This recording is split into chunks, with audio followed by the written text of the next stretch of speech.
Live on one place. Hi, everybody. Okay, come on, people now. Welcome, welcome. Yes, welcome. We are spooling up. So let's have you announce us and humana while I make sure that this stuff is all ready to go. Really quickly, I just need to grab my phone. Really? Welcome to Political Head Trauma. It is July 25th already, year of our Lord, 2025. It's insane. And I am Holly. This is Jared. And we love to talk about anything political and anything to help us help you as we navigate through the chaos that is our government, our laws, local, state, federal. And right now, there's a wealth of information coming out as fast as you can even imagine. And we're just here to hopefully kind of shed some light on it and have a conversation about it, because I think a lot of us have kind of tuned out of what's going on politically. There's so much in our own lives that's affecting us financially, especially. And a lot of people don't have time to kind of get a heads up. So Jared and I are so glad to welcome you. We ask you to share if you would like, or comment, help us with the algorithm on YouTube, on Facebook, and leave a comment, argue it, whatever. If we're pissing you off, let us know that. If you agree, let us know that. And we always are looking for guests that can provide insight on laws, bills, business. We just want to help our fellow citizens on getting some, success in their life with the economy that we're living in. So reach out to us. And if you are interested in getting someone on that's running for an office or involved in lawmaking and bills, or, teaching, law enforcement, anything that the government kind of has an umbrella over, we are interested in talking to you. So reach out to us. Just send us a message on Facebook, or type to us on YouTube. We are on Rumble and YouTube, and KMMU on YouTube. Facebook is being a slow mamma jamma again. I see that. It seems to do that quite often lately. There it is. Okay. I just have to refresh it all the time. Anyway, so hello everyone. Let's just kick off with this intro real quick, and we'll get that knocked out of the way. Sounds good.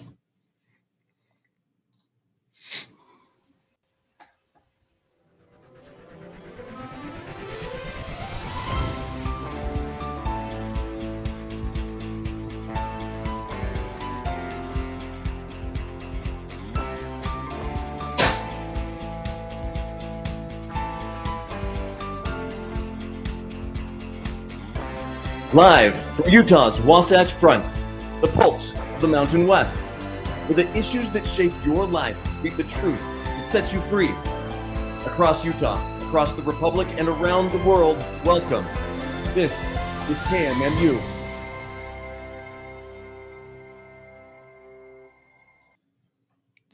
All right. Good times. Thanks again for Main Street Media Utah for making that intro for us. Well, it's for everyone on the group. But anyways, so the big news of the week.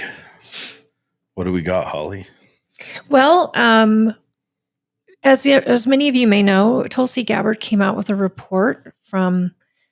She's the director of Homeland. No, DNI, Director of National Intelligence. And she has been down a rabbit hole of sorts.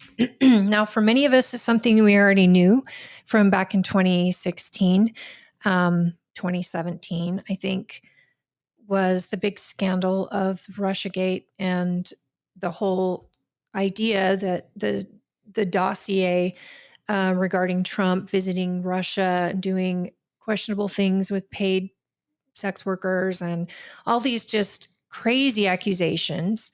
And his son was accused also of associating with Russia.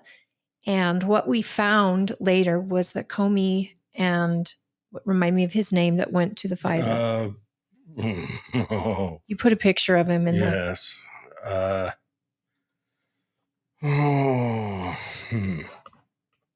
He's an attorney, did you say? Yeah. So one of the attorneys with the Department of Justice or the FBI. Yes, with the FBI. And he actually had been charged. Kleinsmith. Kevin Kleinsmith. So he was actually charged later on with this. Yeah, but he got away with it. Absolutely. Now, he admitted to lying to a FISA court, or at the very least, James Comey. What he did is he deleted that the CIA said, yeah, he's one of ours. He deleted that, what was that guy's name? Carter Page, after meeting with the Russians, went directly to the CIA and said, look, I just had a meeting with the Russians. And, the CIA responded to the FBI, yeah, he came and met with us. And the lawyer, when he put in his FISA warrant, left that part out. Now, a FISA court, for those who don't know, a FISA court is a private court that it's not made up like any of our justice courts. Well, you don't even know when they're meeting about you right. in a FISA court. So it's when she says private, she doesn't mean private in the government sense. She means it's secret. Secret, yeah. And what it's designed to do is to cover issues of national security in order to step over the Constitution or to the side of it and get warrants to actually spy on Americans. Is that fair? Technically, the FISA court was initially set up to only be used against foreign actors. It was the Patriot Act, though. Well, I would argue that it was used after that.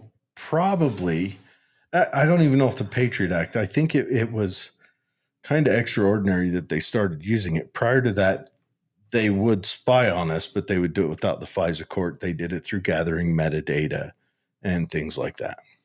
So for this case, they were building against Trump, this smear campaign. Comey, director of the FBI, went to the FISA court, and he didn't mention the source of this dossier or how it was acquired, but he actually allegedly lied to the FISA court, which I don't even know if we have to say allegedly. Didn't he get called out by them? They did lie. Comey, I don't know. I think Comey was aware of it, but I don't think he was a part of the operations on the ground. He just oversaw it and kind of let it happen when he should have probably stepped in and done due diligence on the claims. Now, fast forward in that election of Trump winning, and then the press, who I believe, if there was a way to convict the press, they ran with this dossier and with this lie by design. And what Tulsi is actually saying is they can lay out evidence that this was all planned, thought up by President Obama. I don't think she says it was thought up. I think she says that when countering information came across his desk, he either told his subordinates to ignore it or turned a blind eye when they said they were going to. Okay, well, according to Tulsi Gabbard and what I've read, Obama's name is on these documents. All over it, yeah. All over it. And they're calling this a coup, treason. The Republicans insurrection. Yes. The administration. I mean, Donald Trump came out and said when he found out about Hillary after he was president that he decided not to take it any further. The fight of their election was over. He had won. And he's like, and I let the Hillary thing go. And I shouldn't have done that. Mainly because that was a rabbit hole that I don't think the Trump administration at the time, I think he had so many moles in his cabinet and in his I administration. think it'd be easier to say he had very few true supporters. Right. And so he let that go.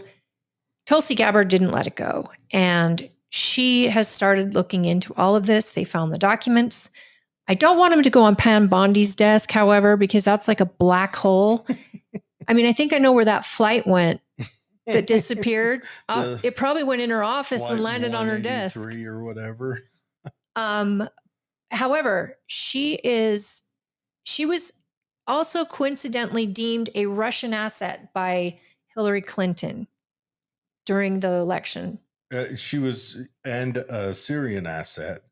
Yeah. Because she, at a time when the Obama second administration was gearing up to try to go to war, she went and met with Assad to try to figure out what she could do to broker peace. Right. Now, all this information is coming out in rapid fire.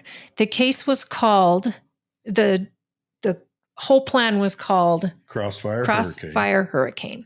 That was the FBI nomenclature for it.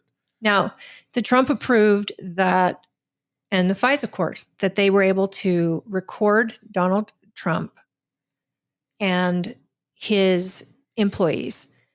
And that's how they brought charges against one of them, who says he did plead guilty. He took a plea, but he said they told him straight up, if you fight us on this, we're going to destroy your family. We're going to destroy everything. And they threatened him, and they said, we could charge you with anything. It wasn't just that, but they caught him on misremembering dates. Right. So here's a word to the wise. And I know this goes against Holly's main thing, but I don't care if you think they're your friends.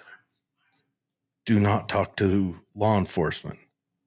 You should always ask for a lawyer. Any police officer will tell you that. That's not against my thing. And I've told my own children this. I don't care if you're innocent or guilty. You need to have somebody that knows how to navigate that world by your side before any questioning happens. And most police officers will tell their children the exact same thing. And if I remember, he misremembered a date. Yep. And that's what they went after him for. So, folks, he gets charged, which makes this look real. And like they had something to hide. They did an investigation in and out, like during the whole Trump first term. It was constant. I mean, Trump Jr. had them crawling up his life. Yes. And the problem is they could never put any evidence together. You and I both know if they had evidence, they would have released it. They would have ran with it. Absolutely. And they did it without evidence. I think we're pretty lucky that the Democrats didn't carry a supermajority in the House.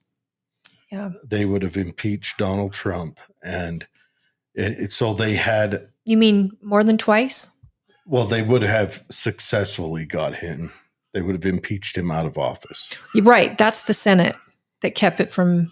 No thanks to some of our own party. Yeah, but they had. But the House did impeach him twice. If they carried a supermajority, though, he would have been out.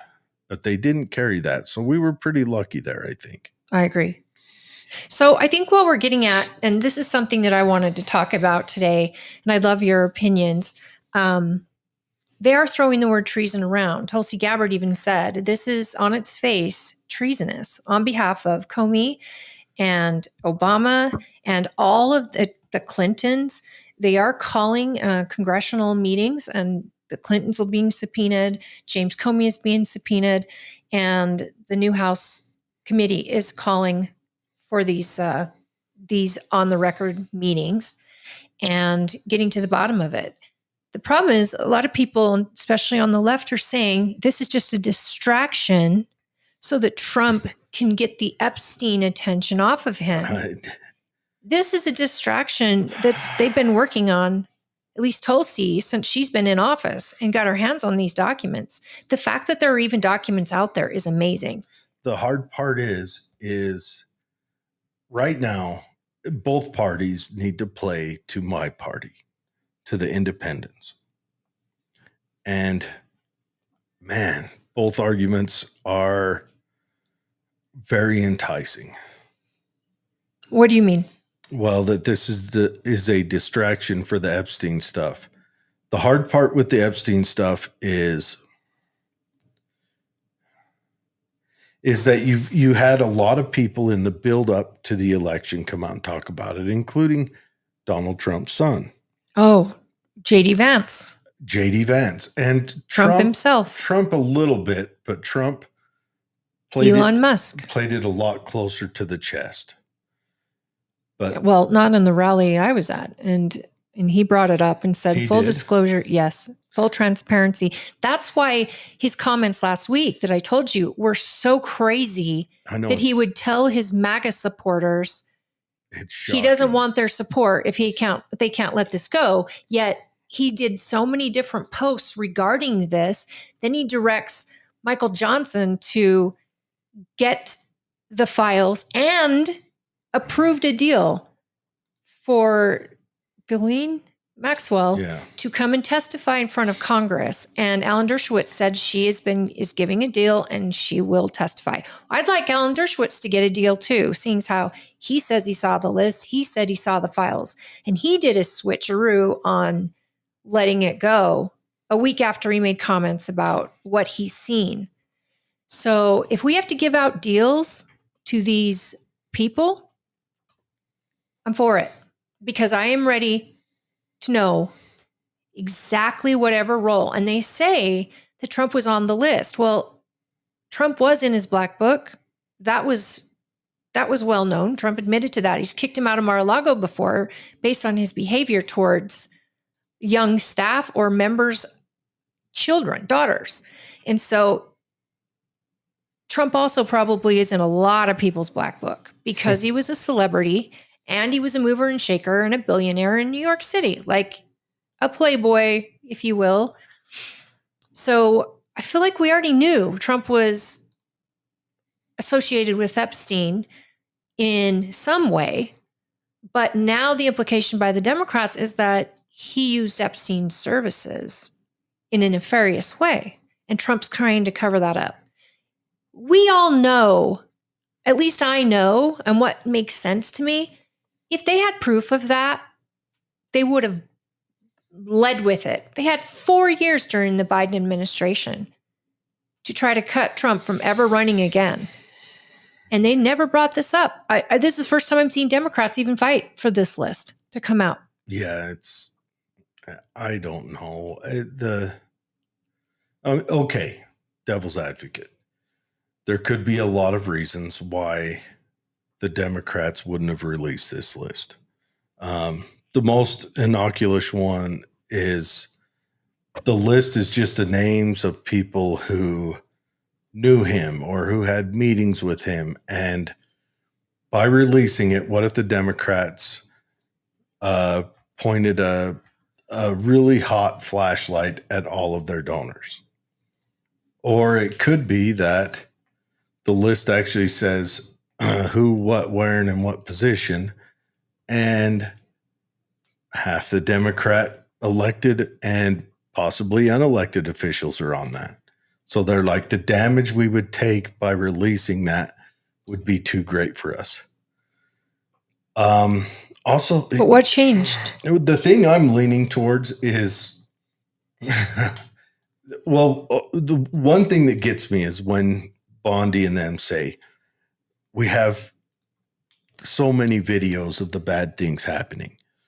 And I think she was just trying to get the spotlight to tell people what they wanted to hear, to sound sexy on it. And I think this is just my thoughts. I'm probably wrong. I'm wrong more than I'm right. But it's just my thoughts that she was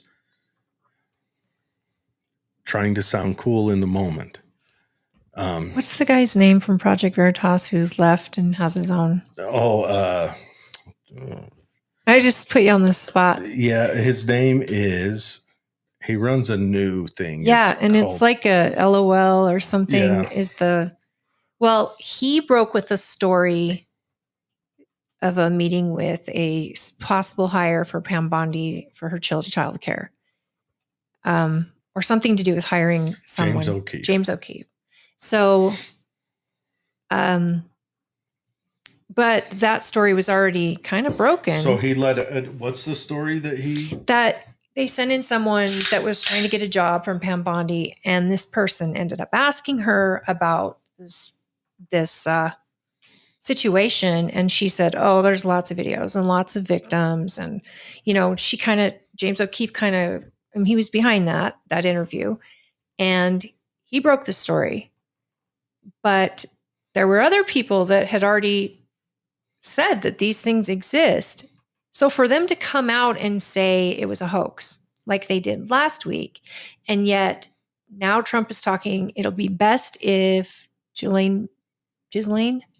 Well, I think you're supposed to pronounce it Ghislaine Maxwell. He actually said it would be a good idea to get her to come testify in front of Congress. Let's make that happen. Then Congress is like taking days off early Congress to go for their August break. And so they're going to call it early. And then Mike Johnson says, we're not going to play into the Democrats' crap. We want full transparency. So does the president, but we want to get our ducks in a row, and we're going to go after this when we get back. But I believe that Ghislaine has already been to Congress now at this point. There is a lot. Oh boy. Oh, there's so much to it. I mean, what if just by openly releasing the list, like we talked about, if someone came to me and said, "Hey, you want to ride on my private jet?" I would in a heartbeat. Right. And go to a private island and spend the weekend. Private island? What? Especially when anybody that's anybody has been on that jet and has been to that island. I would be standing at the airport, fishing pole in hand. Yeah. I would be on it. And then now, if I had heard that he was a convicted pederast, I would probably say no. I would like to think I'd say no. I'd like to think that I'd just punch him upside the head when the time came. But if I didn't know, no, I think a lot of people would. I think a lot of people have. But he was convicted, and it's the whole. Can I just say everything around that is insane? A Florida judge just denied access to the transcripts from the grand jury. Tell me more. That convicted him. Why? And why can't the federal DOJ override that? A judge's ruling. What if the DOJ is the top cop in this country? Let's remember, it was Trump's original Department Secretary of Labor who worked that deal out. Yeah, this is. And Epstein, and I don't want to make this a throwing shade show, but Epstein, while the run up to that, he escaped to a country who is known to not extradite pederasts. I think the number is in the 40s of pederasts that they are currently harboring. What country is that? I don't know. We don't need to throw shade today, but how's Israel doing? Oh, geez. That's a really unfortunate coincidence, isn't it? Very unfortunate. This is what's getting Tucker Carlson in so much heat with the Trump administration, because he's asking the questions, and we are the party. I belong to the party that is going to ask questions. We literally, that is what we do. And we don't fall in line. Hi, Jordan. Good to see you, friend. What's up, Jordan? He says, yo, hey, Jared and Holly. Hey, guys. Yeah, sadly, Democrats and both establishment parties and politicians love to virtue signal. Well, it feels like politics have gotten down to, it's a fight of ideologies now. And is that what you're calling it? I call it good and evil at this point. Well, one party believes that the one party is split. Actually, both parties have they're outside wings that believe the current trajectory of the country is one that will leave us in ruin. The Democrats believe that this trajectory of liberalism in the past tense, the liberal economics, the stuff by Lockean liberalism, that they will lead us to ruin, and they want more of a socialist system. And then you got the Republicans who believe, the outside wing of the Republicans believe that the same thing, except in the other direction. And one side wants more government control and the other side wants more individual control. And one side believes that the government is wrong for subsidizing the wealthy, and the other side believes that the wealthy are wrong for being subsidized by the government. They're both correct.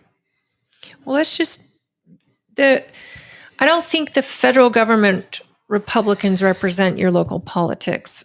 I don't even know about, and he said it perfect with the establishment parties, because there is a toe the line mentality that I call the swamp, and it's both sides are a part of it. Both parties, and let's face it, so is the Supreme Court, so is all of them. Remember, the Supreme Court will turn its back on its values if it means protecting the government, therefore protecting the Supreme Court. Just like all politicians will turn their back on the values when it comes to protecting their own place.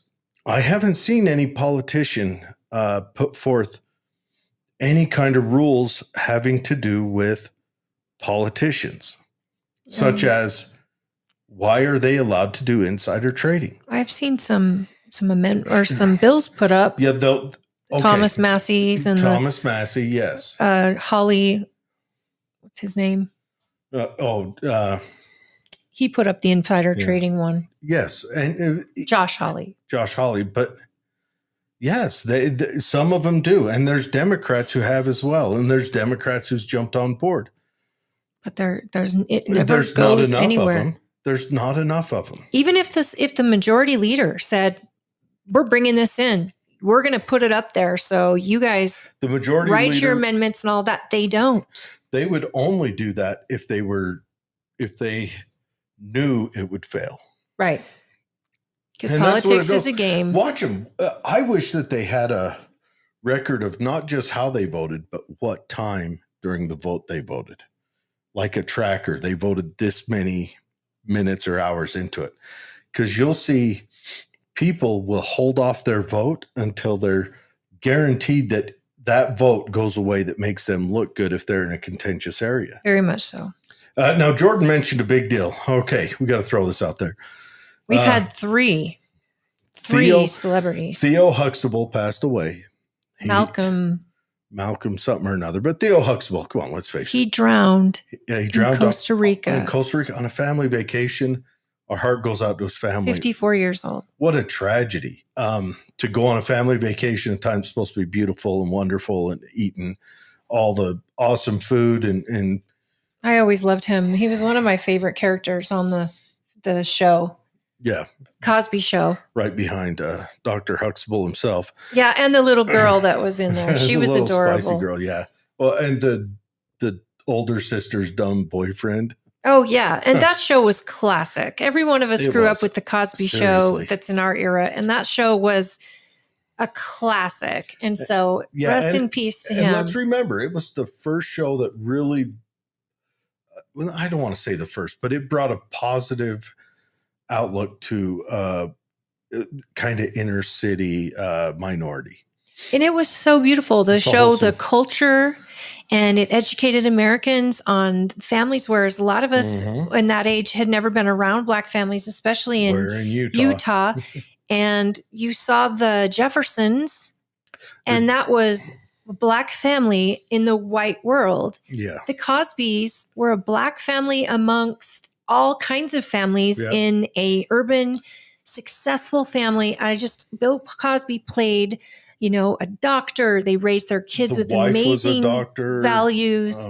Yeah. And you They got did to great. see, all of us saw our family in that family. So I loved it. I loved the Cosby Yes. Show.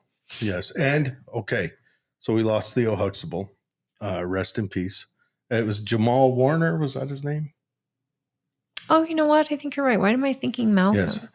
Or it might be Jamal Malcolm. I don't know. Anyways, I should just Google it. I've got a computer right in front of me. And then we lost Ozzy Osbourne.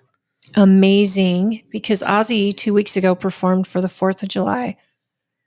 And I'm just amazed because I thought he could live through everything. I mean, the man has. He's had a tough go this last year with the ITV accident years ago, but then Malcolm Jamal Warner. Okay, so we were all we're on the right track. Incorrect. And then he also had a back surgery that he later said he wished he would have gotten a second opinion because it really screwed up his life. And then he also had a fall where he was jumped to his bed that wasn't there for some reason, and that was crazy. Mm-hmm. And then we lost a national treasure. Yeah, Ozzy was a national treasure. International treasure. He's from England. Started out in Black Sabbath, highly memorable rock band, kind of the rock band that brought metal to the U.S. Yeah, bit the head off a bat. Well, allegedly, he thought it was a fake bat. It's a true story, but apparently he thought it was a fake bat. He became a television star, reality show star. He shouldn't have done that. Don't go behind the curtain. How many people were kind of shattered when you just saw how inept he was when he's trying to use the remote? Almost like watching Biden in his last term. Seriously. But I mean, Black Sabbath, then out on his own, put together an awesome band when he was, so talented. Yeah, I like him better for the Black Sabbath days. And you got to admit, Black Sabbath, they kicked off the greats like Metallica and, things like that. So Guns N' Roses. Yeah, they have a big part playing that. And then we lost the brother of all brothers. We lost Hulk Hogan. I saw Hulk Hogan a year ago in Milwaukee. You did? Jordan says he saw Trump. He saw Hulk Hogan at a Comic-Con and can't believe he's gone now. I grew up, my dad would take us to the wrestling events, and it was right after Hulk Hogan was in Rocky. Oh, yeah. And so it was just a sold out event. We all loved Hulk Hogan in the 80s as kids. He was just like, he was the main attraction. Like you went to go see Hulk Hogan. He was, the Hulk Hogan. And Hulk Hogan always had a good personality with his fans and everything else. He was a reality TV show too. Yes, he was. Hulk Knows Best or something. They shouldn't do those. Don't do reality shows. I mean, they're like a car accident. You can't help but watch. He was good to his fans. There was a couple, like one of my favorites was The Ultimate Warrior, but apparently he was a dink to his fans. When he saw him anywhere, he played a heel or he was a very good heel just naturally. But I think we got to meet him when we went to the WWF thing. I think it was probably 8 or 9 years old. And we got to go down and just like do photos and stuff. Nice as heck. With Hulk? Yeah. And then in Milwaukee. Do you remember who the Ultimate Warrior was? No. Yeah, he was my favorite. He had the face paint and had armbands on his arms. I don't. In fact, I kind of fell off the WWF until The Rock came in. And then I kind of got back into it because I really loved The Rock. And what about Stone Cold Steve Austin? I was never a big fan of Stone Cold Steve Austin. No, but not because I just fell off again. It just, I think that it dawned on me that it was fake, allegedly, when I got to be a teenager, and I just didn't follow it anymore. But we lost Hulk Hogan. He died cardiac arrest in his home in Florida. So there's the Ultimate Warrior for anyone watching. He had a trachea injury, they said. Hulk did? Yes. Do they know what from? I haven't dug into it. I just heard that. I've been working all week. I haven't had time to. Well, I mean, they say bad things happen in threes, and this is 3. So I hope that our celebrities. Depends on when you start. And then you had a cooking show lady that passed away. I didn't know who she was, but Katie does because she likes cooking shows.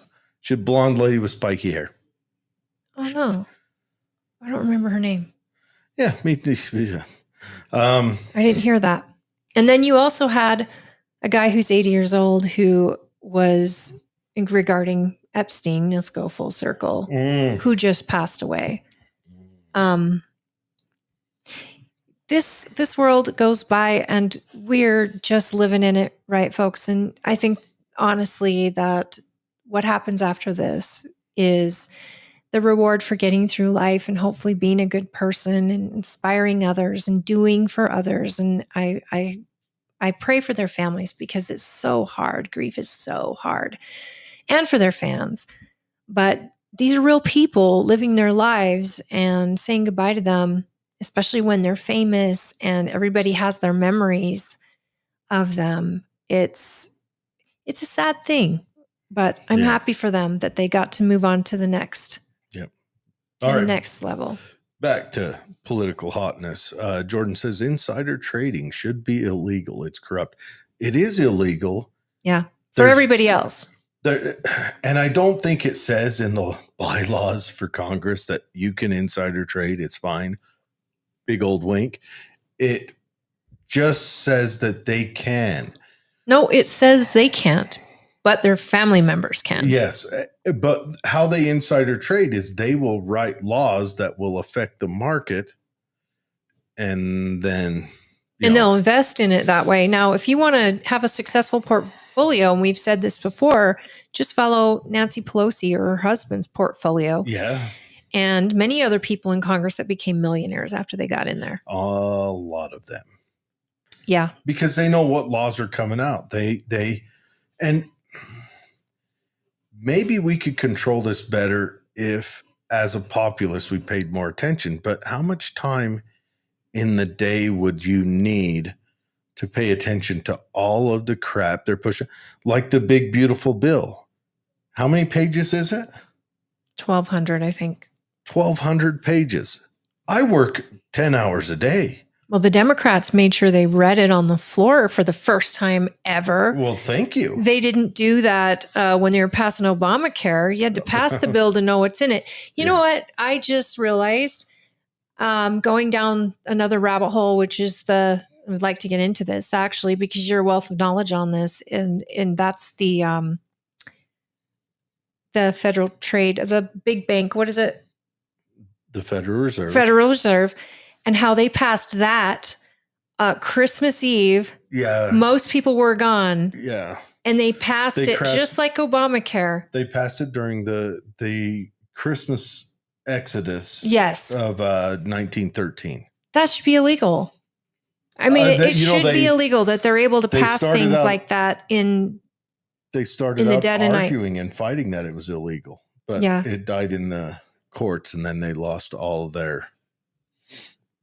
their steam. And most people that I know, including, a lot of people that I know that follow politics and all of that, they don't realize that the Federal Reserve is not even run by our government. Mm-hmm. It's private. So Trump even saying, we want you to lower interest rates and all of that. This is the big banks that are gone global, and they don't care what a piddly president says in a country. No. They just don't. And yet, if they drop the interest rates, housing, I know I trust what Michael Powell is saying about you're going to create, Powell. Is it Jerome? Okay. I trust that he's saying that these dangers could happen, and this is why we're not doing it. The reason they're raising interest rates is to try to stop the runaway inflation. Yes. Because when interest rates are low, especially in this digital market, every time you go get a loan, because it's digital, money pops into existence out of nowhere. Right. There's not an asset to match it. So they right? want to raise interest rates to stop people from getting so many loans. But we're doing that. You are not selling houses. We get a housing crisis because people can't buy houses. People can't buy cars. So you're hurting the auto industry. Absolutely. You're empowering the credit card industry. And I mean, this is the first time in history, the last 4 years, that credit card debt among Americans became over $1 trillion. And you also, like student loans, anyone can get a student loan. And yet colleges can charge whatever they want because the government's backing those loans. Funny about that. And right? the interest rate on those loans, I mean, if they drop the interest rate, and just drop the interest rate, if the government's going to make money appear out of nowhere, they should be on those colleges to say, we're not going to send money to people to go to your college when you are charging so much more than everybody else. You're filling your endowment. And yet, filling your endowments, you've got billions of dollars in an endowment. And at the same time, the education is not getting any better. You're not pushing out graduates who are ready for the world and in That's not what it's about. real time. So they're pushing out exactly what they want. Oh, yeah.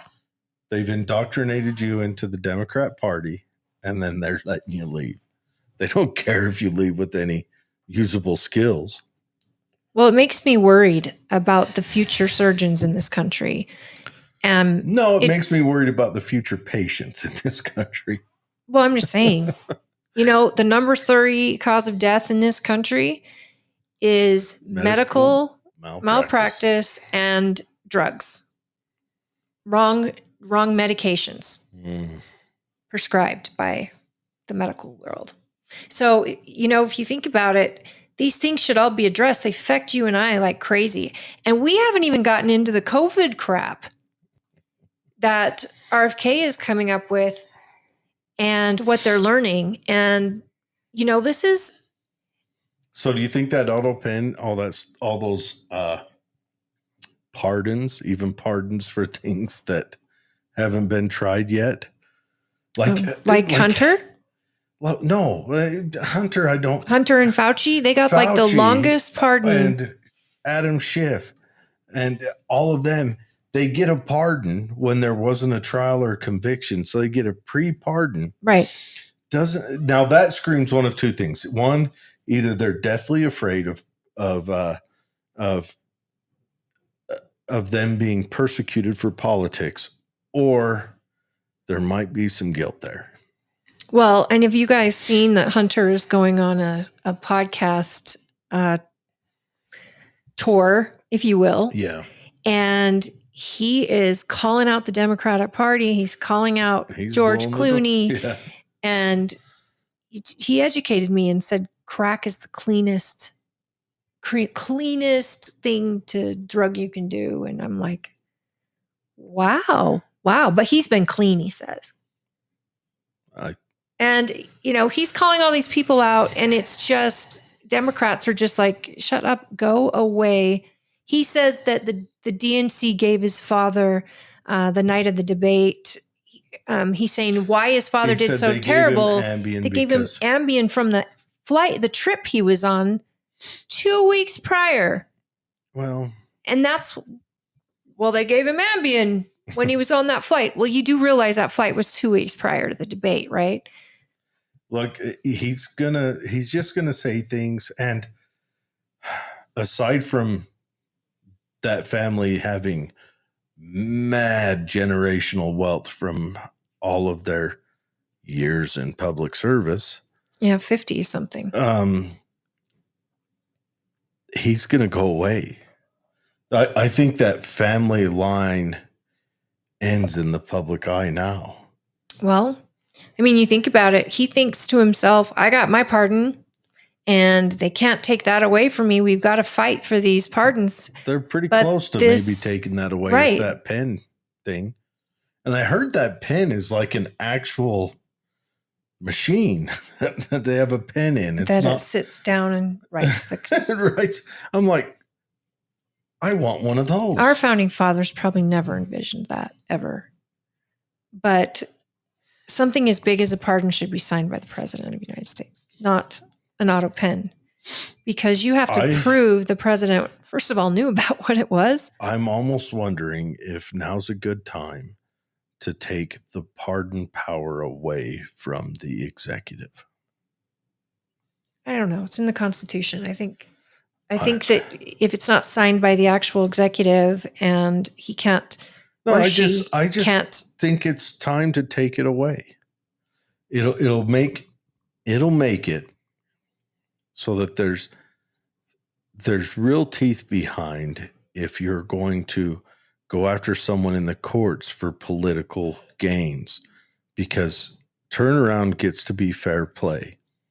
Yeah, but I think because let's face it, this action right now with Trump is not going to endear his second half of his first term unless there's like a dark horse thing that comes out.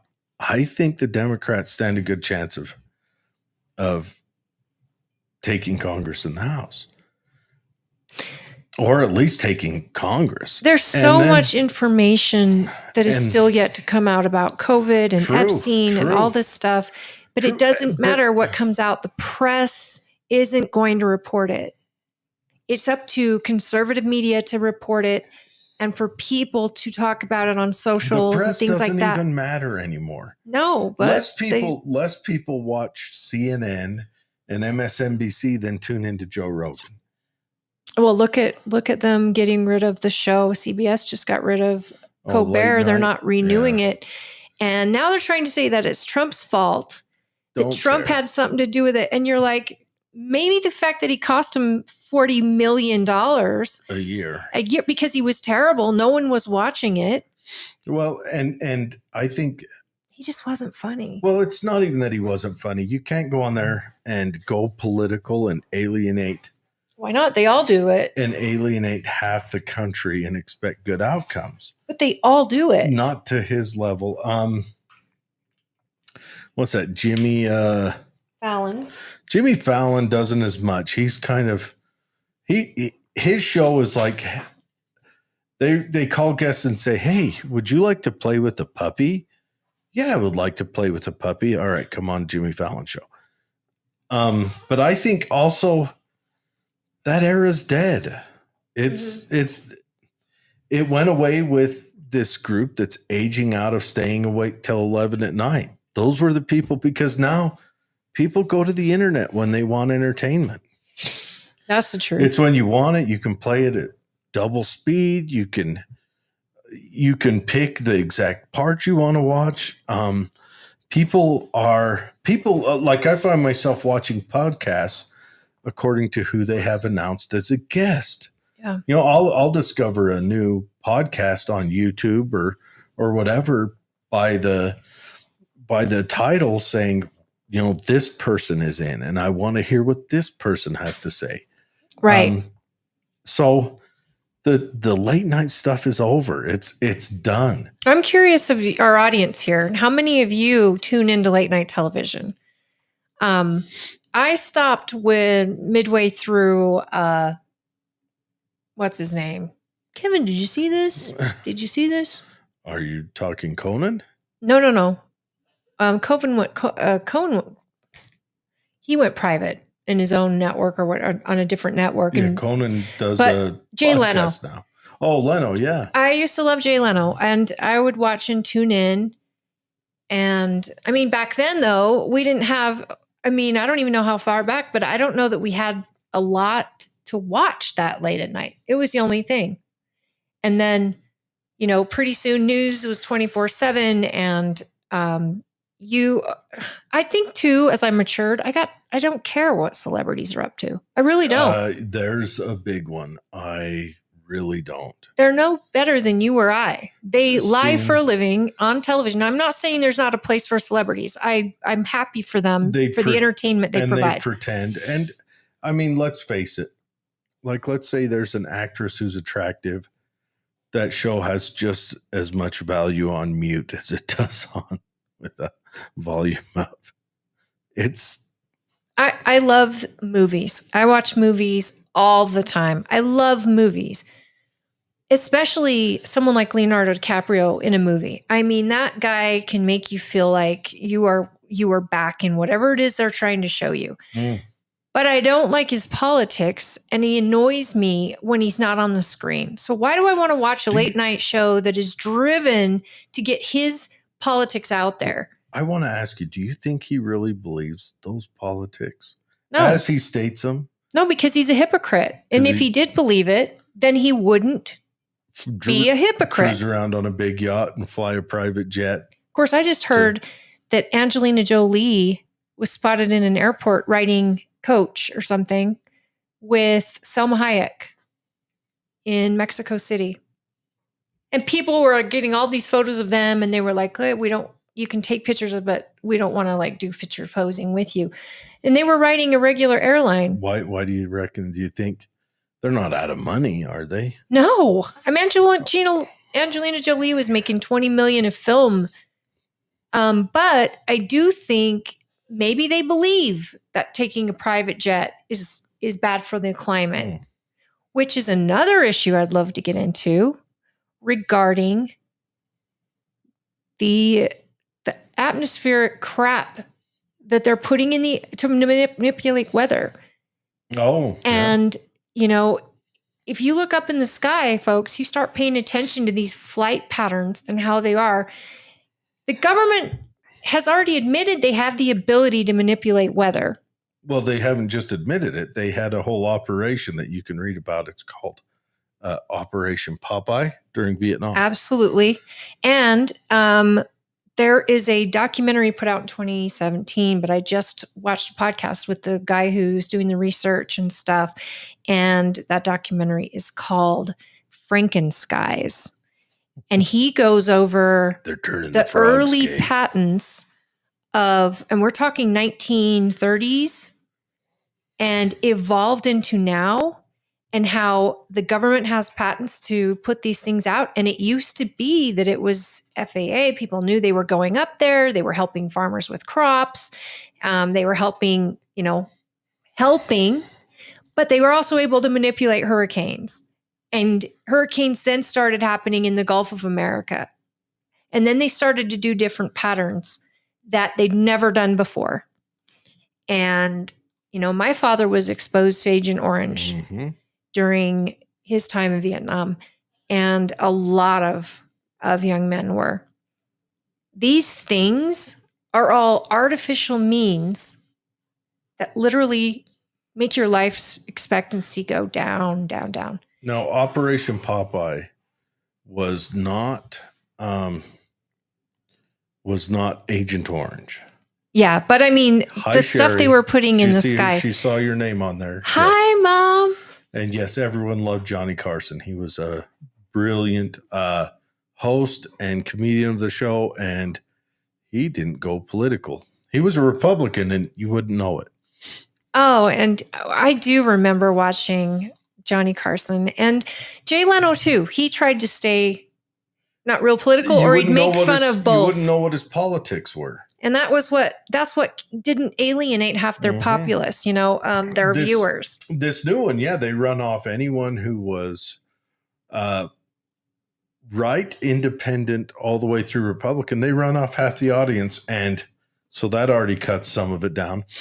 And then they got to where they would only poke fun at a party instead of individual actions. And so that lost a lot. I mean, remember when Jon Stewart went on there on that Daily Show, whatever the show, no, not Jon Stewart show, when he went on the doughhead that just got fired show, Colbert, and he's talking about where COVID come from, and Colbert looked like ants were biting his butthole. He was, he was not comfortable. Don't say this. They're going to kill us. Who's ever going to forget? I mean, at least I can't forget when Colbert, I don't even know where I saw this, probably after the fact, but he had all those COVID shots, vaccine shot, people dancing behind him. How did that turn out? I mean, are we this easy to forget The Late Show brought to you by the Pfizer. insanity that was 2020, 2021, 22? This insanity. And that so much so that when Jon Stewart comes out and goes, well, we know where the shot came from. Maybe We know it came from where the lab named after. Exactly. And yeah, he was sucking in bad. He couldn't get out of it. Now, he is been someone who tries. He was on the Jon Stewart show before he had his own show. And he was on the Daily Show, Comedy Central, and he was always like a parody of conservatism and doing his reports as like a news guy. Jon Stewart started this political comedy on the Daily Show. He started it. He kicked it off. Now, Colbert Report was kind of poking fun at O'Reilly, I think. Yes. But Jon Stewart and Republicans everywhere. Jon Stewart leaned heavy Democrat, like hardcore. And the sad thing is, him and O'Reilly were friendly in real life. Well, Jon Stewart, the thing is, he's funny. Let's just start there. He's funny. I think he's all right when he has a whole buttload of writers behind him. Right. And Just Jon Stewart will make fun of both sides. And as of late, he has been calling out the discrepancies with the party that he belongs to. Kinda. But then he comes out with this whole CBS information saying it's Trump's fault. I'm sorry. No, CBS made a business decision. And you got to be bad if they decide to just kill late night television altogether. Like you destroyed late night television for CBS because you were costing them too much money because no one wanted to watch you. Yeah. Well, you can't alienate half of, and then we're in the middle of a culture change, guys. That pendulum is swinging. So there's going to be a lot lost in this. I just love they want to blame Trump. It's just blame Trump. It doesn't matter. Trump is a low-hanging fruit. No, he's a symptom of what is happening. Trump is not in there because Trump started the pendulum swing. Trump is in there because the pendulum swing started. People got tired of hearing how, you got to watch what you say and you got to call that dude a chick and you got to do all this. That's why Trump got in. Trump got in because the Democrats, like Icarus, flew too close to the woke. And that's why Trump got in there. Well, they made it their whole. They did. And that's identity. Why Trump got in there. And then there was a little backlash and maybe something, I don't know, the 2020 to 2024 time. It's like a little black hole, folks. But that was their swan song, if you will. And then all these things kept coming out, like what came out of England. And now Europe's like, hey, we're done with the harming little kids so that you guys can feel good at your country. They went the other opposite way. They banned the vaccine. They banned it. And that's because of that. In America, FDA just approved the new vaccine for kids aged 6 months. It's not the vaccine. It's the transgenderism. I think. No, this was just happened. The COVID vaccine. And RFK just said, no. Well, did you hear what I'm talking about is the transgender thing was what really the vaccine was a small part of it. That was like a campaign in the war. I do think the transgender thing was the culture that was the Republicans trying to make biology class teach creationism during evolutionary studies. That was what the transgender thing was, because the Democrats went so ridiculous. And that's what pulled so many of the traditionally Democrat people, the people who was with them forever, the James Lindsay and all them. That's what pulled them out. Constantine Kisin. A lot of black men. Yes, black men. They that also changed because they couldn't go along with that. I think that came around because the Progressive Party preached hatred for men and hatred for white men, but hatred for all men universally, and all men are bad and all men are, whatever. And so that's what pushed young men away. And also the boomers have been fighting for Democrat policies forever because they're in that age group and they're a large constituency of the population who at every turn voted to absorb power to themselves.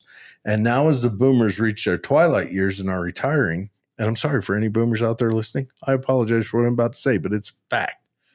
Forever the boomers have voted at every turn to absorb wealth into themselves. And they've done that locally and nationally. And that's one of the reasons why we're in the mess we're in with housing, with everything else. And so the boomers start leaning heavy into Democrats because the Democrats are on that big social side. They're going to offer, we're going to make sure the old people are more taken care of, where the Republicans are like, the government shouldn't be dealing with this. And the Republicans are right on that. You can't have a Ponzi scheme and expect good outcomes. You just can't. I need to read. And even the boomers know you can't, but they're doing it because it benefits them. And what's sad is the Gen X hasn't shown up. It feels like Gen X is the smallest generation. They've Gen X stayed out of it. And Gen X is the smallest generation. They're not going to show up. You need to understand this, everyone. All us fellow Gen Xers understand this. The boomers, when they pass away, we're going to inherit that. And then Gen Z and millennials are going to write laws to take it away from us. We are going to die on the job. Remember that. I wanted to read this comment from David Weiss. Hi, David. We miss you. He says, the biggest discrepancy is the fact that the libertarian perspective has no airtime in our culture. And I think that is a huge problem because do what you want to do, but don't affect me. Don't impede on my rights. Don't impede on my checkbook. You be you, boo.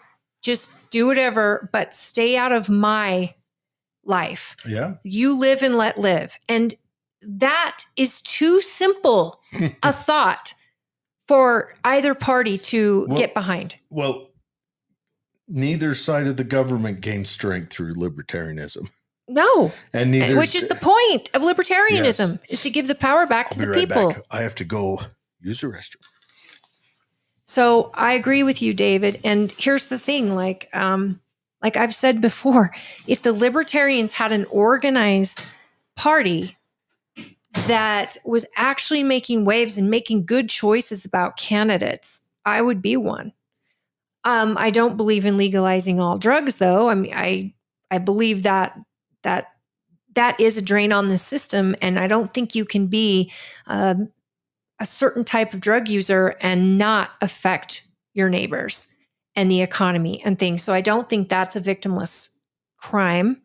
Legalizing it would just cause more problems. But, that's what people think of when they hear libertarian because of the legalized pot thing. And we should make all drugs legal. Well, I get the premise. I really do. The fact that if you legalize sex workers, you legalize all these things that are happening anyway, quit making criminals out of your citizenry. I understand the premise, but when it comes to drugs, I don't agree. The problem is neither side is going to profit or gain power under that umbrella, like he said. And I think the American people should be pushing that idea. Stop giving so much power to your government. I don't care who is in charge, because it always changes. And you can never trust the intent behind so much that is happening. We don't know what's going on with Epstein list. We don't know. The whole COVID thing and Fauci's role and these governors' roles and all this stuff that happened with COVID, we don't know. The transparency is lacking. And then when they come out with something, all of us side-eye and question because we don't trust the source. And we can't trust the press because if they really cared about any of this stuff, This stuff would have been in the press for years, from years ago. There wasn't a peep about Epstein other than he didn't kill himself as a meme during Biden's administration. Why didn't they investigate it then? Especially if they think that Trump had any contribution to that disgusting crap. All good questions. I mean, these things are where we're at. And so if the American people had a more libertarian mindset where they say, hey, you want to get surgery and change your gender, go ahead, but not on my dime as a taxpayer. And you don't affect the entire culture. You do you, but stay out of my checkbook, stay out of my house of values, and don't decide. And then his next question, what do we do with the zombie All right. population? Dave, break down to me. What is the zombie population? Are you talking about the drug addicts? I think he's talking about the people who don't bother to get involved or to even care. I don't know. They just take what's told to them. Let them. Well, I mean, that is literally our population, I think. But let us know, what's the zombie population? Because, I mean, the drug addicts, that's, boy, that's a Gordian knot right there. How do you deal with it? You will be evil if you reverse JFK's movement from when he was a senator to do away with the institutions that I remember Reagan got blamed for it. So it was the Republicans did an evil thing. And imagine if the Republicans allowed it to go through because they figured they would take the harder hit for not allowing it to go through. You mean the war on drugs or what? No, shutting down our sanitariums. Oh, got you. That was that was JFK who did that. That was a Democrat move. So Reagan took a hard hit for that. But if they, if they were to move back, drugs. If they were to move back towards that, that would be a big political hit. But I imagine we would see a big change in California. We'd see a big change in Salt Lake. In all urban cities for sure. I mean, and you don't know how many lives you would actually save. And the lives we would be saving are the drug addicts' lives. Yes. But boy, it'd be seen as cruel. I've got a friend who runs Nomad Alliance there in Salt Lake. Shout out Ksenia. And we've had many discussions and she's had an argument against the homeless shelters because the homeless shelters require you to be clean to go there. You can't be high when you go there. And she says that's wrong, but so she wants no accountability for them. I'm on the opposite side. I am fine with providing assistance to the addicted, but they have to take on accountability. They have to join a program, get involved with a group and a church and everything else to help them stay off drugs. I don't want to subsidize their drug use. Or give them needles and a street to get high on. It's interesting because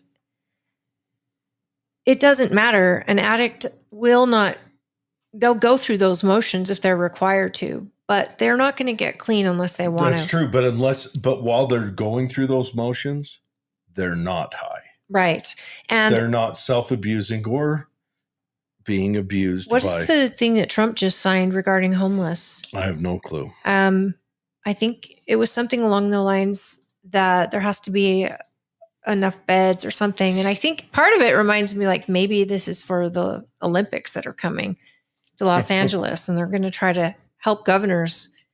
The federal government's going to try to help governors. But yeah, the executive order making it easier to remove homeless people from the streets. Yeah. Yep. Go slower. I was Health and Human Services, RFK, Housing and Urban Development Secretary Scott Turner and Transportation Secretary Sean Duffy fast-track federal funding to states and municipalities that crack down on open illicit drug use, urban camping and loitering, and urban squatting, and track the location of sex offenders. Hey, 100%. I'm down with that.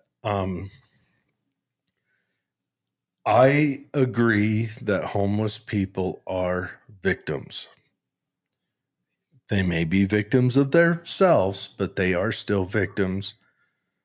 But I also agree that we need to control that to maintain a high trust society. That's it right there. It's that society change. I've been thinking a lot about faith lately on a side Okay. tangent. But the faith is, I think, I was listening to a show about fall of civilizations, as I do. And one of the points of a civilization collapsing is when that civilization starts losing faith in its government, in its institutions, in its currency. And I feel like we have, en masse, both sides, both parties lost faith in our government and in our institutions. The currency I don't know yet. I know Democrats talk about how the currency is wrong, how it works. And it is wrong how banks can pop currency into existence by handing out loans, and then they get to collect the interest off said loans, which is wild when you think about it. It's crazy. They get it for almost free. Like when the Fed says interest rates are at 3% and you go to get a loan and your interest is at 6%. Mm-hmm. That's when the Fed says the interest rate's at 3%, that doesn't mean the interest rate for you. Yeah. That means the interest rate for the bank that's taking the first bite at the apple. You see what I'm saying? Yeah, the Fed is. You're picking up what I'm putting down. And then to compare us worldwide, you know what? I do not want another housing bubble. I do not want another 2008. However, I do want families who need a home to be able to get one and not be at the top tier of what they can afford right out of the gate. So they cannot do fixes to their home, or they cannot have any equity in their home. I mean, that is a door that is supposed to be an asset that you own is part of your life. Well, is it supposed to be an asset to equity? That's a question. Your home should go up in value. I'm not saying yes or no. I'm asking. But it's the government, isn't it, that decides whether or not your home goes up in value. Well, kind of. I just got my letter last week. Should your home... Is this $1 million house? Actually, no, value went down. We're having a that's decrease. Fantastic. We're having a decrease in home values. Unless you're selling your home, then that helps you with your tax. Oh, but they right? raised taxes, so I actually still pay more. Bless them. David says it's not wrong unless you try to do it, Jared. Unless I try to do what? I think I had to swerve out of the way from a shopping cart left in the road today. Yes. He's talking about homeless. If they're in the streets, why can't we capture them and put them in help camps? I think if you drop the word David always camp, comes spicy. and Help retreats. Now, where were we just at? Because I was looking to say something. At the very end. So what his idea is he's giving consent that limit, reverse judicial precedents and end consent decrees that limit jurisdictions' ability to relocate homeless people. It also redirects federal resources so that affected homeless people are transferred to rehab and substance misuse facilities. Now, that's what you're saying. It's getting them to a place where they can get help, even if they are high. But the goal is to get them off of public streets and out of the public right away. My hard part is that limit jurisdictions' abilities to relocate. Remember, when the Olympics came here, they rounded up homeless in Salt Lake City and brought them here to Tooele. Yeah. And a lot of them haven't left. in the late fall and dropped them off up the canyon so people didn't notice. Yeah. They dropped them off up the canyon too. A canyon we have in our county that is a gorgeous canyon that, has camping sites and stuff, but it is still a mountain. We are still over 4,000 feet above sea level. Yeah. And so January, it's freezing. It's freezing. They didn't drop them off in January. It was more September through November. But still freezing. But it was cold. And we at the time had 0 services for homeless out here. And we didn't really know what was happening. And next thing you know, you've got homeless people sitting out in front of Walmart. And you're like, that's new. We had them in Stansbury Park. And they just popped up everywhere. And then there was a little bit of crime that happened, but drug use spiked. Yes. And now you've got certain people on the internet arguing that, Tooele County has become evil, suicides are up. But could interdictions like that have caused Tooele a bedroom community that doesn't have the capability financially to break into services like that easily? Yeah, or law enforcement. Yes. So resources to handle it. It harms our whole county. And honestly, have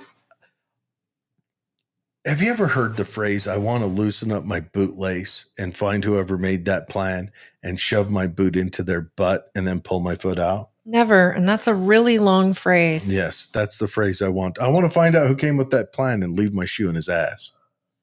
I think it was the mayor of Salt Lake City. Whoever it was, I hope that you receive the pineapple in hell. This is the thing, guys. We're not bashing people who are down on their luck or people who are addicted and struggling. We're bashing government getting engaged and involved in making these decisions for municipalities, especially. I don't like that. I think that Tooele should have the full accountability and responsibility to decide to let folks into their community. It shouldn't be done by another municipality in the dark of night. And you don't have a choice. Yeah. And here, take it. And we're going to put a strain on your economy and your resources.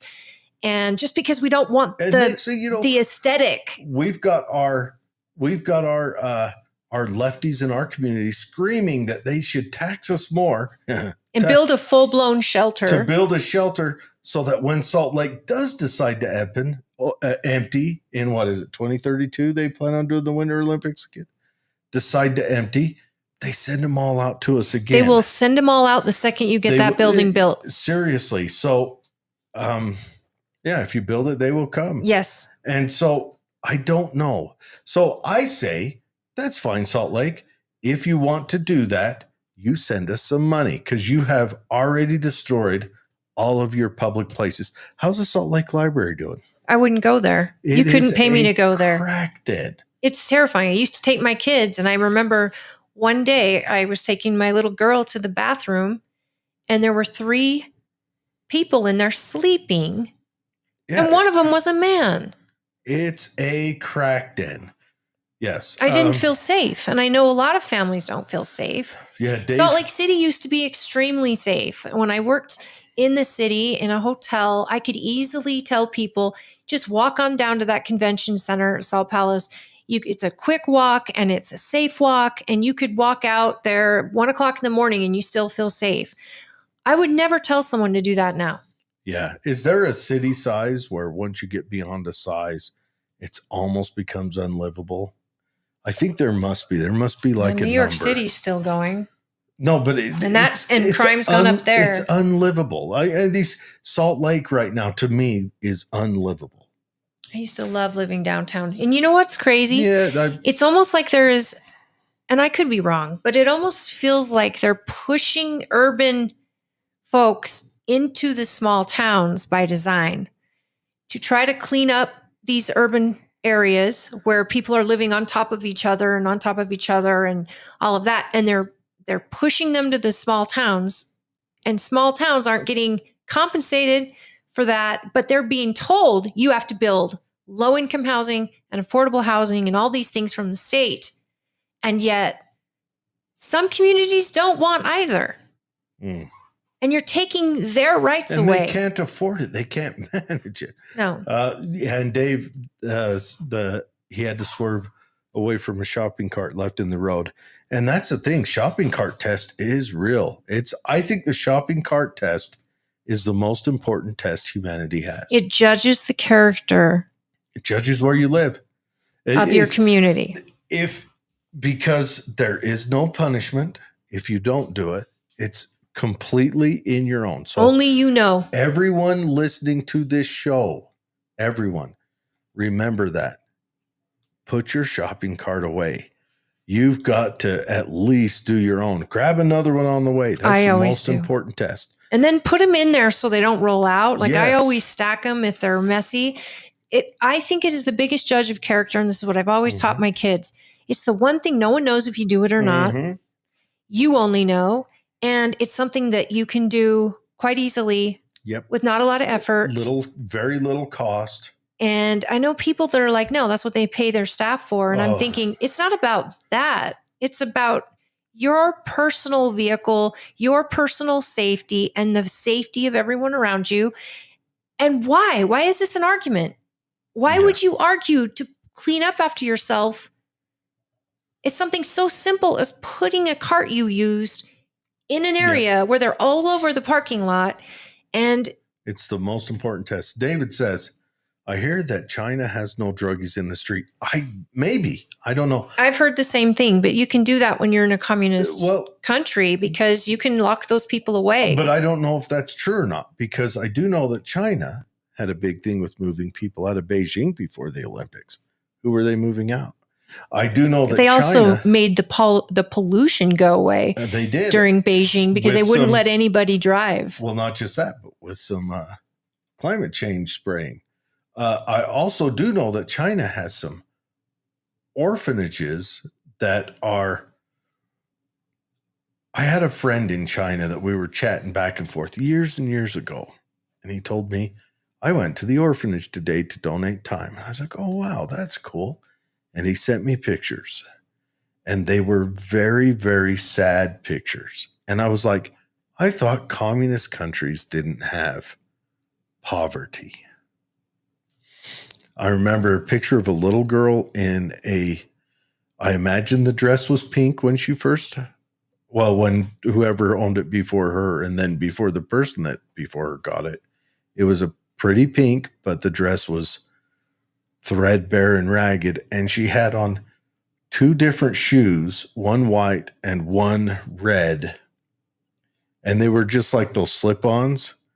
And the shoes, if they had soles that went underneath both feet, I would have fell over shocked. And I was like, man. And so I asked this person that. They were devout communists. One of our discussions was about Hong Kong at the time, just when Hong Kong was ramping up. And they said, well, Hong Kong and Taiwan are both ours. They should be ours, So this was a person whose family owned a business, so they were part of the party. And I asked them, I thought under communism you didn't have poor people and you didn't have homeless, and orphans are different. No, that's a poor person. You would expect in a communist country that controls all the money, they would at least take care of those most vulnerable. Most vulnerable is children without parents. There is no human more vulnerable or elderly earth. Without kids. Well, I would argue elderly are not as vulnerable as children without parents, because elderly still had the chance to set themselves up. Right. Children without parents are the most vulnerable. And China didn't seem to take very good care of them. So I don't know. I would argue we probably hear China has no druggies in the street. I would have to see proof of that. I think it's a cultural thing. I'm sure that they've got druggies. I mean, they send a lot of drugs, fentanyl and all that comes out of China. But I also think that when you're a communist government, you can make people, they can have asylums and send them there. Kind of what we're talking about, reopening asylums, having people have a place to go. Asylum, re-education camps. Right. Potato. You can't compare it to our country because we have this little thing called the Constitution, and everyone has rights. Constitution. It's the ideal of liberty. I mean, let's face it. The only reason the Democrats weren't allowed to open concentration camps during COVID was because some people, not myself, but some people own a lot of firearms and have a lot of ammunition next to said firearms. I think a concentration camp would not go over well in the U.S., especially not in my part of the U.S. I think They literally had COVID camps in Australia. They did. I mean, I would dare say if the Democrats put out an order to confiscate weapons, welcome to civil war. That tree would grow rather large because it would get a lot of that natural manure. I don't know what that means. What tree? The tree of liberty. Oh, the tree of liberty. Must be fed by the blood of patriots and tyrants. I remember Biden's big speech with the red behind him. Not a good look. Even saying the word camp is not a good look if you're bringing it up in a political sense. But honestly, we have to figure out as a society how to care for the most weak and innocent. And I don't put those in the same level, Yes. but you've got a bunch of people that, especially in a state like California, that could squat and take over someone's house. And it's almost like the squatter has more rights than the homeowner. Yeah. That's just bad laws. That is ridiculous. Dave Florida says, too. And they're trying to fix that in Florida. Dave's still, he says in China, the improvement of their society has skyrocketed so quickly, though. Maybe it will have equilibrium on the next generation. I wish you could get the Chinese communists to come on the show. Yeah, I wish I too. We fell out of touch. Can you get back in touch? I don't know. Maybe I could look around, but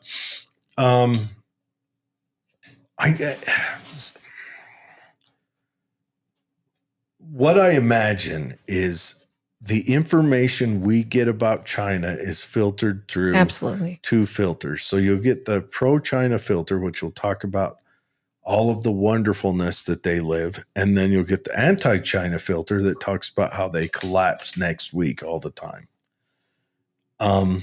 And both sides can point at some definite facts. Now, yes, China did climb up. They climbed out of poverty rather quick. And that's true, touching a little bit of free market. The hybrid of a free market Yeah, / communist. Just touching free market did that for them. Same with Vietnam. And they increased their banks, folks. They almost tripled their banks. And they also and that gave more people an opportunity to start businesses and all that to touch into that free market, Yes. which they found was an absolute and it is true. huge thing for their economy. Everyone says it's easier to start a business in China than it is to start a business in most of the US. Okay. Probably. And China does have, I mean, everything I'm hearing coming out of China, I like to listen to what's going on. Like, I would love to see the Chinese car market. I've watched videos of their cars. Dave has sent me a few himself, and they've got some what looks to be amazing cars out there. And then AI is here now, so I can't believe anything Yeah, I else know. anymore, because I find myself watching Bigfoot AIs all the time. They're hilarious. Bigfoot and Downsy, they get down to some antics. Hey, Jeff says stand your ground law might cure it. Might cure the COVID camps. Well, Or- it just might cure the government overreach. I'm telling you, if they came for your guns, that was it civil would- war, especially in this it would- county. It would be a frosty day. It would be, yes. And yeah, The problem is, though, if it's one group or one person getting focused on by an FBI or whatever, and that's true. And that person can't stand up against them alone. You need a united group of you need people. a MAG, a mutual aid group, a group that watches out for each other. Absolutely. You need a sheriff who's going to put his foot down and tell the feds that you Get do out. not have direct operation with any of my constituents. Yeah. You have any operation you do. That sheriff down in Provo, when that old man got killed, that sheriff should have came down and said, "What are you guys doing in my county?" And he did. He did. Well, after was when he was filled in. Why didn't that sheriff say, we're going to go arrest any FBI agent in my county right now? Roll up on him with your SWAT team and arrest him and say, you guys. Utah County has a fantastic sheriff. And sure. He's fantastic. Sure. But he should have done that, though. I think that point is going to need to be made sometime. I agree. And I've asked our own sheriff that same thing. And he has said, no, I want to be alerted by any federal agencies coming into this county. The problem is you can't control who alerts you. And after the fact, they get a lot of protections because of who they were and who the administrator was. Like, how do you go after FBI agents that came into your county and killed a guy because you did a no-knock warrant at 6 a.m. and you didn't inform the sheriff, so the sheriff could go there and handle the situation with their deputies who know this person? It needs to kick off right now. All counties need to write a law that says any federal agent must come through our county sheriff if they want to conduct any operation. Right. And that's a lot, is Sheriff Smith, who's in Provo. He was fighting it big time. But he fought it too late when there was already blood on the ground. But that's the problem. If you don't know what's happening, then you go when arrest it's happening, some FBI agents. Even if it ends up being they get tossed out the next day. They're still, probably on a plane. There's still a perp that same day. There's FBI agents that are stationed in Provo. You arrest them. Yeah, but if they weren't the ones on the call. Don't care. You arrest them. That's not how our judiciary works. I don't care. They get released the same day. But all you know is there was FBI agents here. I'm going to go question some FBI agents. Do you guys see how highly dangerous this is for our society? Let's say the Crips moved into town, right? And 2 Crips killed my neighbor. And the sheriff went and arrested the Crip that he knows. Would I have a problem with that? No. I would have a problem if that Crip he knows had nothing to do with it. If he wants to pull him in and question him, I have questioning. No problem Yes, with that. Yes, you question them, you detain them, and question them. But I'm saying you said arrest. Yeah, I'm down with the rest. No, I'm down with perp rock on the news. No, because what? Look at how that's used against you. Sure. Now it's a different administration, a different policy. Someone else is running the sheriff's office, and they are going after a gun owner. You're a gun owner. How about a gun teacher? You're a gun teacher, trainer. Sure. They're going to arrest you, ruin your life, potentially. No, that's against your constitutional right. No. You're probably right. But speaking of gun training, I have to talk about, there's an amazing thing happening. I think it's tomorrow. Our secretary for the GOP, Christina Branham, she's been learning how to competitive shoot. Okay. There's an event happening tomorrow, and it's going to be let me get it. And you guys are all welcome to go. In fact, if you want to compete, you pay a fee and you compete. And let me see where I put that. Anyway, so Dave said, Patricia's friend has a new Chinese car they're taking over in Brazil. Dude, get some video of that car. Send it over to me. I'd like to check it out. I really would. And sorry if I got a little frosty on that, guys. I'm known to get a little frosty. I think the FBI has been born in corruption, and once in a while they come to the light and do good things. I think J. Edgar Hoover was a criminal born out of Prohibition, and he kept that thing going. And I'm not a fan. Not a fan at all. Just remember, anything that you request to happen can come back at you tenfold. Wouldn't that be we have to what I'm arguing protect for? You just, after COVID and after Biden administration, even the Obama administration, people that are conservative and there was so much harassment that was horrible that I don't wish it on the other side. I want it to stop. The Constitution is the Constitution. You are innocent until proven guilty. Yes, you should be questioned. Absolutely. If there's any way you can help the police define who was there. Could the sheriff then have written the FBI director or judiciary and say, I want you to send these people to me? Oh, I think the sheriff could do and did do as everything he could. And I know he knew this citizen. I know the sheriff and the citizen, I completely admit, was 100% wrong. 100% wrong. I just think they went in there to kill him. I think that when that HRT unit got on the airplane, they got on the airplane with the ambition of putting rounds in that individual. I think when you do a no-knock warrant at 6 a.m. with an individual that you know carries a firearm for protection or whatever else, that's what the expectation would be. Of course, they're going to defend themselves. No, they went there with the goal of doing that. But that's what I'm saying. Yeah. They're thinking, we get him at 6 a.m. This guy's going to hear his door getting kicked in. Of course, he's going to think he's got a home invasion, especially if they haven't given no warning. Mm-hmm. Well, and he's going to have that firearm. They don't even need to plant one on him. I'm one of those weirdos who thinks no-knock raids or no-knock search warrants should only be used in circumstances of hostage situations. Yeah, I hate them. And that's it. I think that it puts police in danger. Mm-hmm. I think it puts citizens in danger. Mm-hmm. It puts the neighbors of the citizens in danger. Mm-hmm.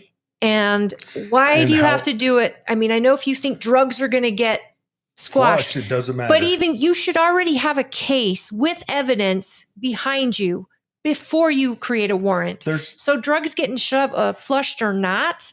Yep. If you're dealing with a criminal that you've put a case together over, there's no reason you can't go there in the light of day, announce yourself. And then if they lock themselves in there and they've got their family and there's a danger, that's when you send in a SWAT team or at least start babysitting. I think it puts cops in so much danger, and rightly so, because people are going to defend their home in any type of situation where someone's kicking your door in. And I think people should have the right to defend their home. Well, legally, they do. They literally do. And just because you're the FBI and not a member of a crypt gang, this is what bothers me. The person's intent, they don't know you're the FBI. You're coming here at 6 a.m. And Breonna Taylor's boyfriend got off because of it. And Rand Paul then wrote a law eliminating no-knock search warrants under most circumstances. So good on Rand Paul. I really like Rand Paul. And then the BLM came out and protested him. Which is insane. But a couple weeks later at a restaurant in D.C. The BLM is the biggest waste of oxygen. You know, if you were ever a member of the BLM, you go find the closest tree, you get up real close to it, like within inches, and you apologize for wasting the oxygen that tree is producing for you. Well, that was a lot nicer than I expected you to go down that. But you guys, that BLM was the biggest scam. And I know when all this news first broke, like all of us were just up in arms. We didn't know what to do. We were kind of in a way where, wait a minute, I've always protected law enforcement and I've always been on law enforcement side, but this looks bad. It seemed like a hit. It really did. And then you find out BLM and the nation is sending money. The world is sending money. And the people at the top of BLM organization were just bending it as fast as they could. And it tells me they never believed in what they were doing. It tells me that they didn't let a crisis go to waste. And they always do it. Hands up, don't shoot. I mean, they always, these types of advocacy groups always let a crisis just be the top and center. And our press is complicit. Yes, our press is. I've been looking a lot into McCarthy lately, and boy, the press was sinister back then. Oh gosh, you know what? Do we have any happy stories? Where's this shoot at, this competition? I'm just waiting for the details. Oh, okay. If I don't hear back, I'm asking. I was going to share it on there. I don't share it on the page. But for any of you that train in guns or love just shooting, even just to go and watch, it'd be fun to watch. I'd love to go and watch, and I think it's at 9 a.m. and it's at, name one of the training facilities. The Farm. It just called the Farm? Yes. I think it's called something else. Okay. If you said it, I would know. Lee K? No. No, it wouldn't be at Lee K. Lee K doesn't let you shoot guns there. And Not this is a any kind of competition, suit. and they've got all kinds Is it of. in Ogden? No, it's here in the county. Oh, it's in Tooele? Mm-hmm. Well, in Tooele, you've got Little Mountain. You've got Stockton. What are they called? You've got the Tooele Gun Club. I think it's being put on by the Tooele Gun Club. Then it might be at the Tooele Gun Club or the Tooele Police Range.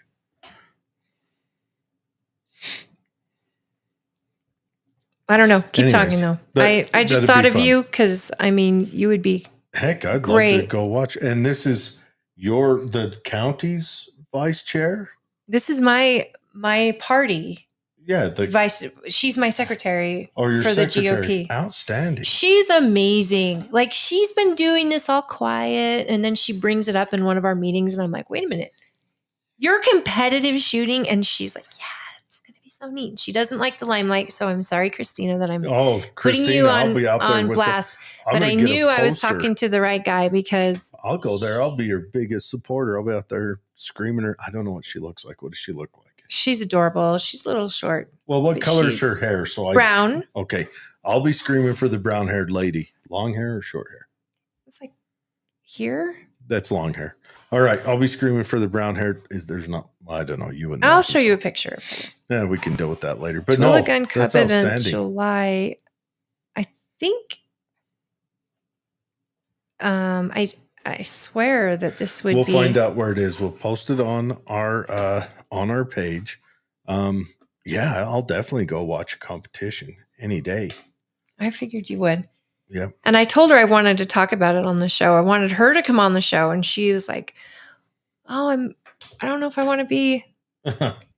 And if you and Fred would be awesome because you both are teachers, you both understand like the mechanics, and then what you do with Mallory's class, just the test, to get your pin and stuff at the end of that test, that's competition to me. That's something No, you've really got to be attentive to everything. It's a time test. It's cool. But anyways, yeah, that'd be great. I think that's outstanding. Your secretary is a. I know. I think it's so great. Have you asked her what she's shooting? I didn't actually. Oh my gosh. I'm going to find out. I'm going to post the details on our page on Facebook. If I can, I'll get some video of it. So I don't, are you busy tomorrow? Are you working? I don't know. I'm off tomorrow. I do have a work event tomorrow night. We got a work party at the drive-in where we'll be watching Super Duper Man. Oh yeah. How fun. Mm-hmm.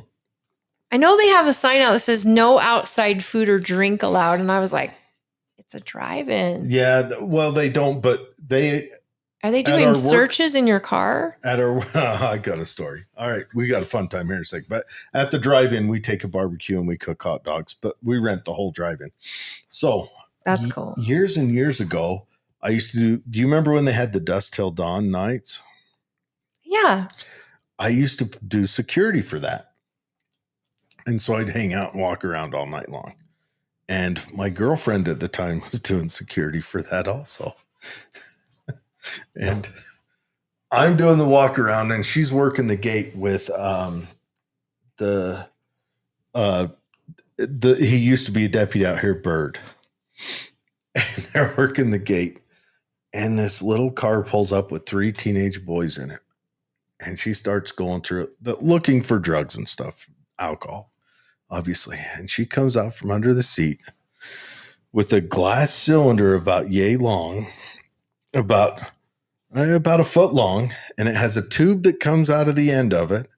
And on that tube is a little air pump. Is this fit for work story or are we? She starts yelling at this kid. You can't bring a bong in here. I just happened to be walking by at the time I saw her pull it out, and me and Bird are dying onto the side, and she's yelling at this kid about this quote bong he brought in. Okay, wait, I'm lost. What was it? It's a penis pump. Oh my goodness. Why would he have that? She's holding it and flailing it around. And she sees us laughing. And she turns to the side. And what are you laughing about? And so I called her over, whispered to her what it was. Oh my gosh. The fact that She dropped it and shattered. it's glass. The kid is, yes, and the kid is embarrassed. You take a breath right now. I've never seen you laugh this hard ever. I couldn't stop laughing. She was so mad she smacked me in the face and stormed off. Wow. It's just the best story ever. It was the funniest stuff. Oh my gosh, you're so funny. Shout out to her if she's ever out there. Okay. This is Christina. Okay, Christina, I'm excited to watch you shoot. Oh, I'm sad. I hope that she gets to me before our show is over. I got 15 minutes, so Okay. I'm really hopeful. David says passengers should be legal to drink if not disruptive. I think, well, passengers in limousines and certain buses are legal to drink, but I think that's because there's a separation wall. I think, and that there's a private business Yes. that's taking liability. yes, I think the reason they don't let passengers drink is one, driver's drinking, the lights come on behind him, he hands it to the passenger, and then tries to excuse it. So that's technically kind of a loophole to get around them. And also define not disruptive. Right. You know? I mean, the open container law is interesting. No open containers, but going to Texas and going to a drive-through margarita, that's that crazy wild? to Like me. you drive up, I'd like a margarita. Can I get a little mango in there? And what's crazy Top shelf is they put Patron, a please. lid on it. A straw. My mom says, I guess you had to be there. That is so funny, Mom. You're sitting there peeing your pants over that find story. That story funny? Yes. And my brother in law enforcement has a few stories that are crazy. When she pulled that out and it's got this hose with this black ball on the end. Why are you bringing it? And this hose is flying. Jeez. And it reminds me of that Austin Powers when he's like, that's not my penis pump. That's not mine. That's funny. And me and Officer Bird were dying. Oh, gosh, that was too funny. I guess you had to be there. Thanks, Cher. That was so funny. The thing about the open container laws, again, it's in the reach of the driver. The driver assumes responsibility for what is in the vehicle. And so a lot of people may not know that, but what your passengers are carrying on them. Oh, if they're carrying if it's drugs in your car, you get to be the one charged. Yes. So unless you can be. testify that the person was carrying it and put it in, but you've got to have evidence, Imagine how much liability Uber drivers are taking on with that law. Yeah. It's a lot. That could be a heavy liability. However, an Uber driver is a separate entity, and he is. They don't know the person in the back seat, so they couldn't verify whether or not the person was drinking unless they saw it. Then an Uber, well, I'm talking the drug part. So an Uber driver could easily be a drug mule and just carrying little baggies like poked into the seats, and then he gets pulled over. I just dropped a passenger off. Then over so there. could a limousine company or one of those party buses. Now limousine. Well, I think party buses and limousine companies, they have kind of an expectation of those, not drugs. Well, okay, maybe drugs, but definitely alcohol being in them. Absolutely. So I think that the Uber driver is up there with that, where they have their own liability insurance and, stuff like that. But again, you'd have to have an investigation against the person and actually have evidence that it was theirs and not a previous person. A lot of Uber drivers have video cameras inside the car just to protect themselves in all different sorts of manner. And I would, in a heartbeat, they would be on candid camera. I'd be hitting it from multiple angles. And I wouldn't even be candid about it. I'd be like, smile, you're on camera. No, you big red People lights. might behave better. Got ring lights on the back of the seat. David put a comment up there. Oh, he did. Non-aggression principle is not violated, though. Well, yes, the non-aggression principle is not violated. That's more of a civil principle that, agree or disagree, I think, like, let's say an open container with the passenger law, if that's something you wanted to fight, you could get that fought through your state. You'd probably have to get multiple states in on it, because I imagine the feds would step in on that like they did with the age of drinking. But you could get your state to write a law to allow that. So that's more of a civil compact. I think that is a legal nightmare for the enforcement. Not to say that it should even exist. However, especially with young people, you're dealing with a 2,000-pound weapon on the street, and there's so many DUI issues and accidents with DUIs, and you get young people in there drinking in a car, even if the driver's not. The disruption could be simply they're being very loud, or they are doing stupid shit like rolling the window down or throwing stuff out of your vehicle. And your attention is constantly, when your attention should be on the driving and not what's happening in the car. Man, it had to have been like 2002. I'll have to ask my brother when he fell in the foundation and popped his skull open. But he got life flighted down from Wyoming, and I was at work and they called me. Which brother? Vince, my youngest. Oh, man. And so I quickly changed out of my uniform. I was just on the SWAT team out there at the time. Quickly changed my uniform. So I'm wearing like a pair of gym shorts and a tank top. Flip flops. Nice. And we're driving into Salt Lake, and we're going over the overpass, kind of by where the visitor center is. Now, if anyone doesn't know this, there's a visitor center like just north of Kennecott. The Saltaire or the Kennecott Visitor Center? It's one off ramp past the Saltaire. It's never open. It's like a visitor for what? A Utah Visitor Center. It's never open. But anyways, so we're driving along and we see this car in the westbound lane. We're heading into the U on fire. So I hurry up. My ex-wife was driving, and I told her to stop, and I get out, and in my flip-flops, I go running across the road and get to the car, and there's a guy passed out in the front seat, and a big, like a big golden lab or something in the back seat, and his doors are locked. So I break into the car and get him and the dog out, and I'm like, and I remember it was a Volvo, and the hood had been peeled back, and it was on fire. The tires start, popping off a little bit and stuff. And some kid pulls up to me and he says, I wonder how that happened. And I'm like, oh, yeah. He said, I think I saw a truck down the ravine there. We're on an overpass.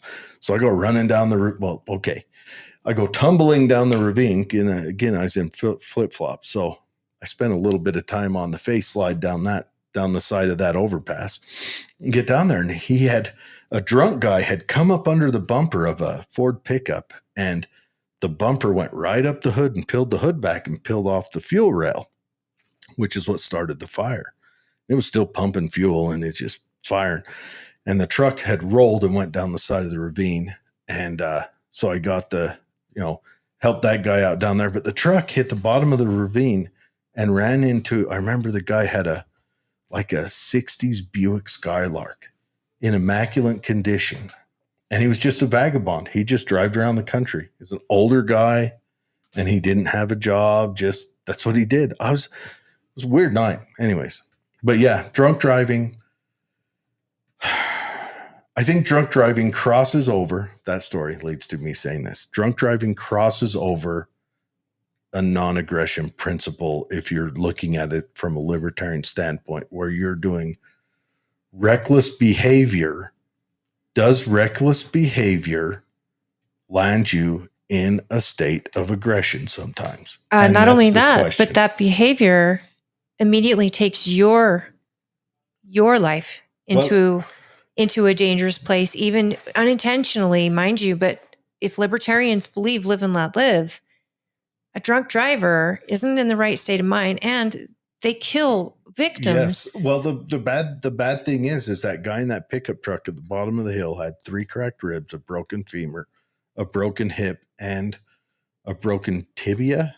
He was drunk, you said? No, that guy was sober. The drunk guy had, where am I? He was fine.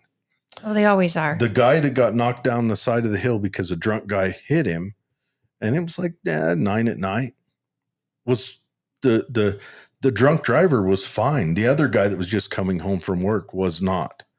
And so that was so it gets complicated on that. And that's where I think you have to argue. I know it's become libertarian cast, and as fun as that is for everyone, you have to argue whether that falls under non-aggression at that point. Well, most of the time there's not an aggressive principle to it with that situation. That is true. It's the after effect that comes across as aggressive because of you didn't care. Yeah. David says, could you imagine if the government had to be as responsible as the citizens? 100%. He says, if you're outside having a beer, the police can violate you. Yes, they can. And I believe that is wrong that they can. I think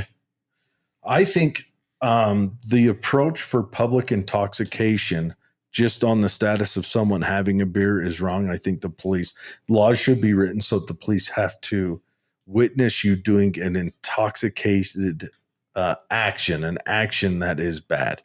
Again, alcohol changes you in your judgment. But one beer, how do they know it's one beer? But then I think the police should watch you to see you do something that's out of line. Because I just had a beer. What if we did this show on the front porch? You just peed your pants telling a story that nobody understood. I'd have laughed just as much if I was sober. No, I believe you. However, that is the funniest story. That is people who are drunk publicly create again an issue on the public. Yes. And it affects the public. Yes. But do people who aren't drunk, who have one beer, do they also get rounded up into that? David says, drunk drivers are different than my passenger having a beer. I agree with you, David. And that's what I mean is if your business is to drive people around, you should, and you're not a relationship with them. They aren't doing anything in your back seat that it puts you in danger or your ability to do your job or the people around you in danger. I think there should be something to say if Uber drivers especially are like, hey, you see an open container back there, but I'm a chauffeur. Essentially, I'm a chauffeur. I'm their safe driving. I don't know this person. I've got a contract with this person to drive them from here to there. And there should be a thought about that. That should be something that Uber either takes on, but most companies don't want that liability. Limo companies take the liability and the bus companies take the liability. Yeah. But I don't know if Uber as a whole wants that. And I don't know that you could insure a private vehicle for the amount of money it would cost for that liability. Question. It is. It's a tough question. And I think they've written the laws, including the drunk in public laws, even though someone may not be drunk. Yeah. I think it's under disorderly conduct. I think they've written the laws for the lowest common denominator, which I'm not usually a fan of lowest common denominator laws. And I'm not agreeing with them. I just kind of understand them. I agree. You never know the intention of somebody. I never understood the brown bag law. Like in Vegas where you could drink on the street, but it had to be covered up in a brown bag. Yeah. I think if you're drinking on private property, there should be zero involvement from police unless you're creating a disturbance and somebody has reported you. Then the police should investigate. But pulling over and stopping someone who's in their yard, mowing their lawn and having a beer, that to me is overreach and ridiculous. But then you, as a citizen, you don't know what's going to happen. And because alcohol is like a poison to your body, in a sense, and people can't think with their... Someone went far with their vitriol against the Look, luscious goodness of the. I do. I the understand Guinness. it. I love a good David says glass of wine, but people wear guns on their belt in Utah. How do we know they are not evil? Okay. it's a good point. It wasn't always legal for people to wear guns on their belt in Utah. Those are rights that the people had to stand up and say, this is what we want. Yeah. Not only did they fight to wear guns openly in Utah, they fought to have constitutional carry. So I believe if you want to have and it's sad that you have to fight for a liberty, but in those cases, you have to fight for it. You have to fight to get the police to not. At the end of the day, though, even if you fought, this is a private company. And the company you work for David's has to be talking like about him. Oh, but he's working for a company, is he not? No, David's asking why he can't have A his passenger. But does he work for Uber? David? Yeah. No. Oh, he's just talking. Okay, he's talking about a personal relationship with a passenger. David's talking about his wife having her Heineken as he drives down the road. Yeah, to me. I don't think police can do the intent part. Having that law.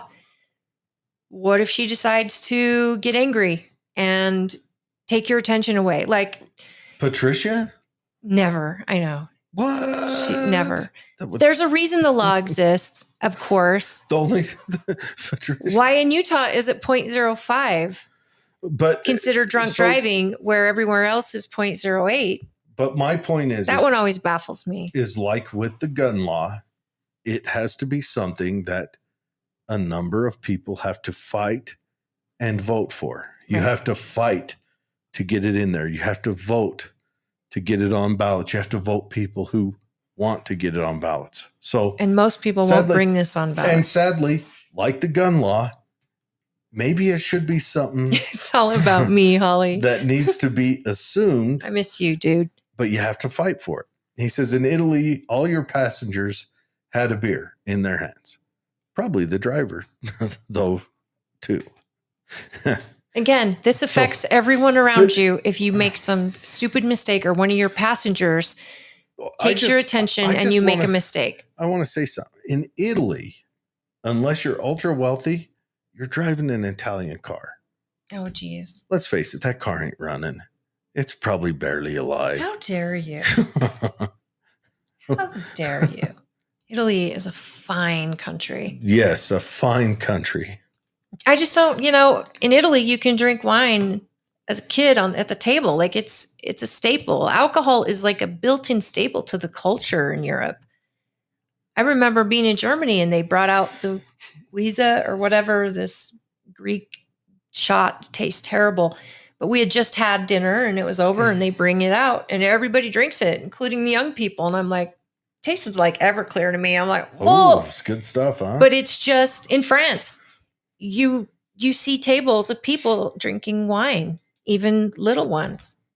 And maybe it's not the same wine the adults are drinking, because in Germany they have like a new wine, which is called new wine because it's made right after harvest and tastes like grape juice. It's delicious. So it's it hasn't aged as long. Real light on alcohol. Very light, but it's so delicious. And that was I know culture is totally different. Dave says the violence only happens when you take the beers away from them. I like how your passenger, which you almost sound like Dexter with his dark passenger, and yet we know what you're talking about. That's so funny. So funny. He and I were talking last week. And we got to talking about Santos, the congressman that got run out. The gold bar guy? Yeah. And the homosexual Republican. And we both like Santos. I liked it. I like his gumption. But Patricia went off on her dislike for Santos. She went off. She does not like Santos at all. I don't know enough about him. I didn't know anything about the sex thing. I know a little bit about it. I really don't care. Yeah. I think the Republicans, another bumbled move there, voting him out. That was all Republicans did that. It was stupid. The Republicans could have just said, vote a Democrat in your district. It works out. No, they should have just put someone up to run against him, somebody better. But you don't. No, they voted him out. That's stupid. And then Here, let's cost ourselves a very strong majority by getting rid of our own. They had a special election. Hey, maybe the Republicans there, and I've often wondered this, really don't want to do away with the big government. And so every chance they get, they bolster the strength of the Democrat Party. Anywho. Both sides don't want to lose power, especially once they get there. No, 100%.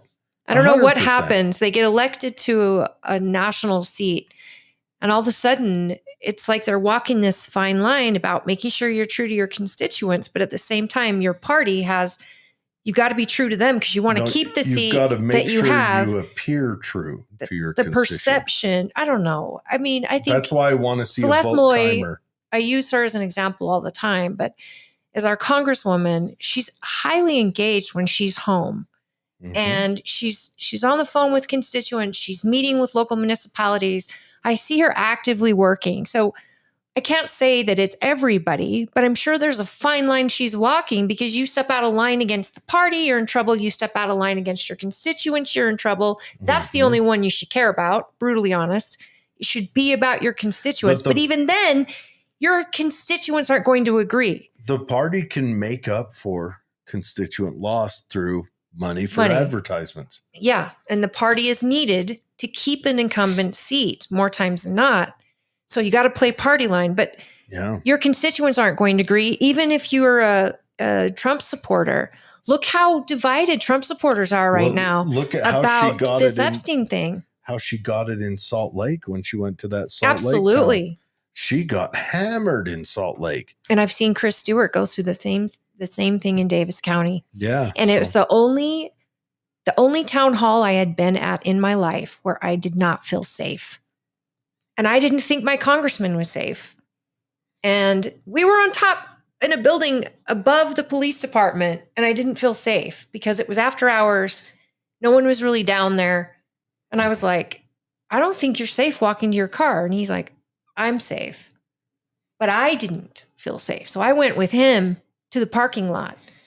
But this guy is just telling you about what's going on in the federal government. He is not the federal government.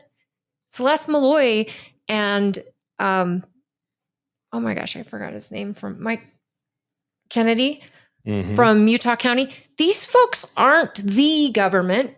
They're our representatives, and they're here to fill you in. And the people that show up to listen hate them, no matter what they're about to say. Look, I like Celeste Malloy. I like her a lot. And she has voted against but I recognize that I'm a weirdo. So I'm okay, because everyone will vote against me because I'm a weirdo. But I disagree. I don't think you're a weirdo. Wow, you don't have to butter me up so much. The show's almost over. Yeah, that's buttering you up. No, you're too easy. But I think she's done a great job. I can't imagine that, that's an easy job or an easy feat. People are so divided. But I must say, it takes a special kind of person to even want to run. And it's far more easy to be a critic of what they're doing than it is to do what they're doing. That is true.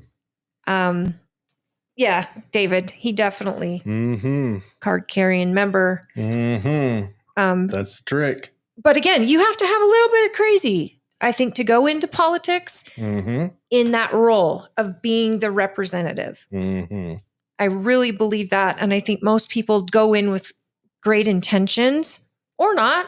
They just want to be in charge, and they want to say, want a seat at the table to say how things are going to be run.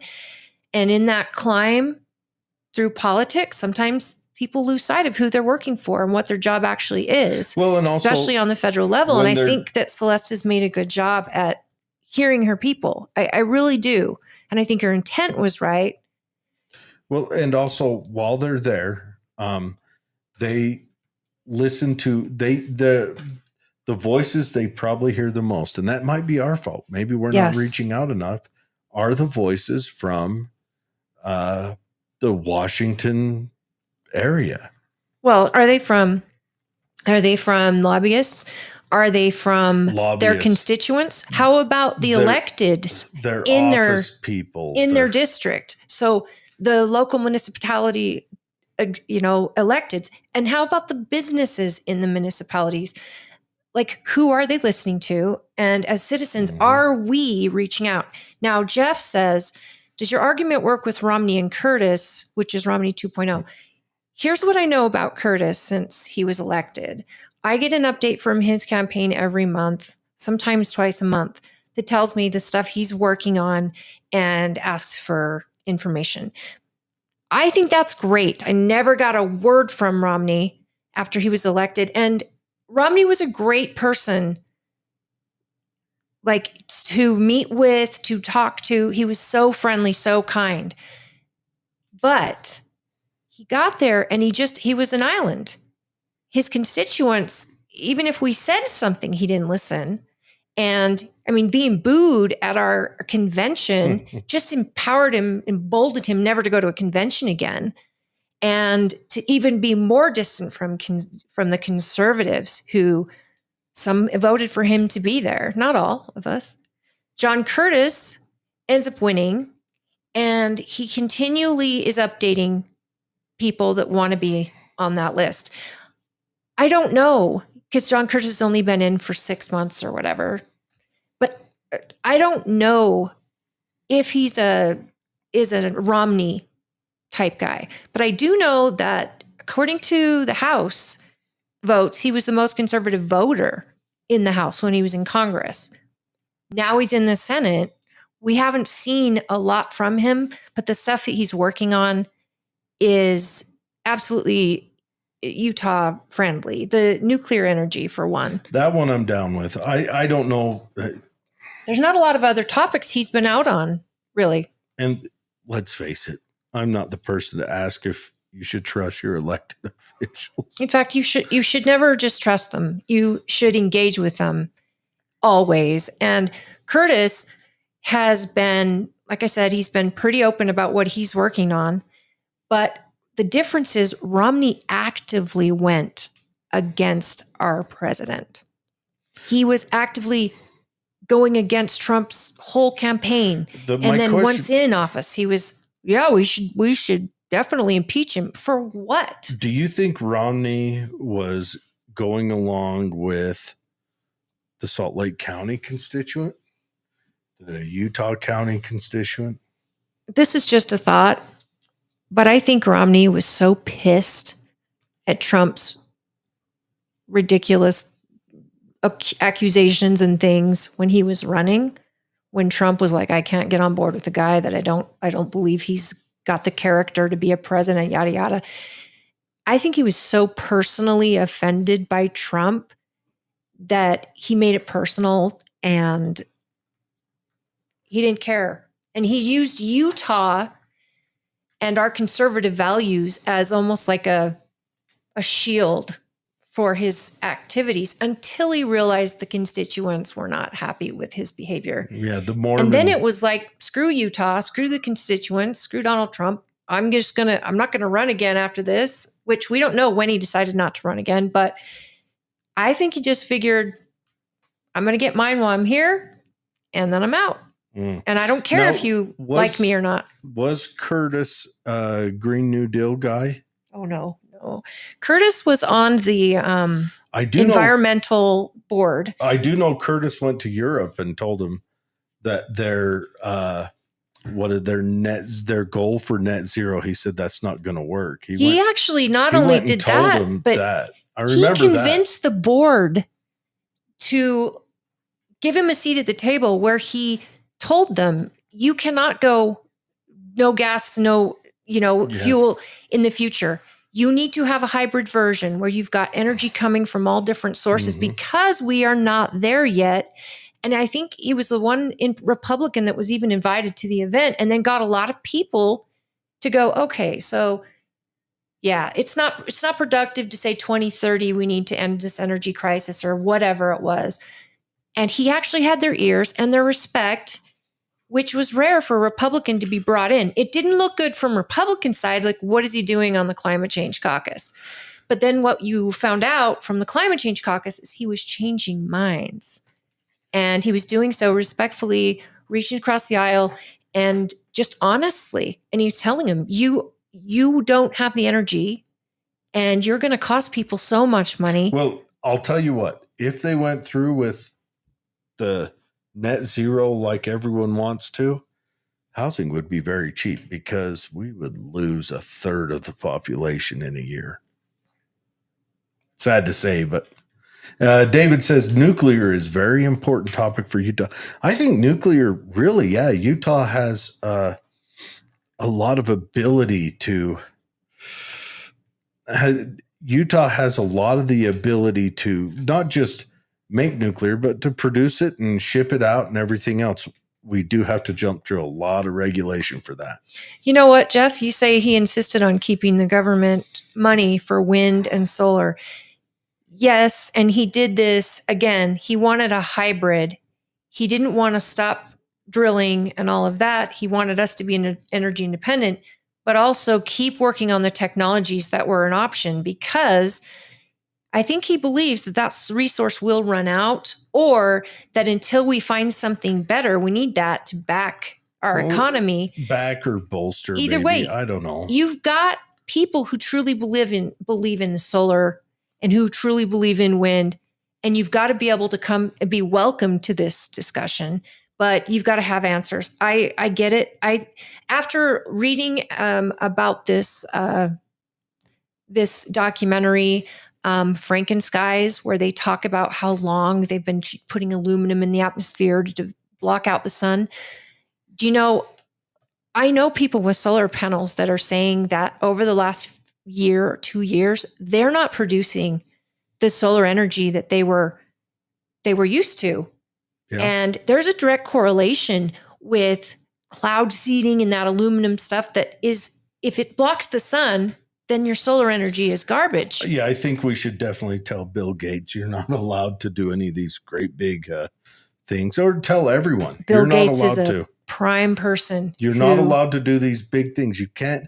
We don't want Dr. Evil. I think he even has a patent on some of this. We should. And watch the documentary. It's just go to Frankenskies.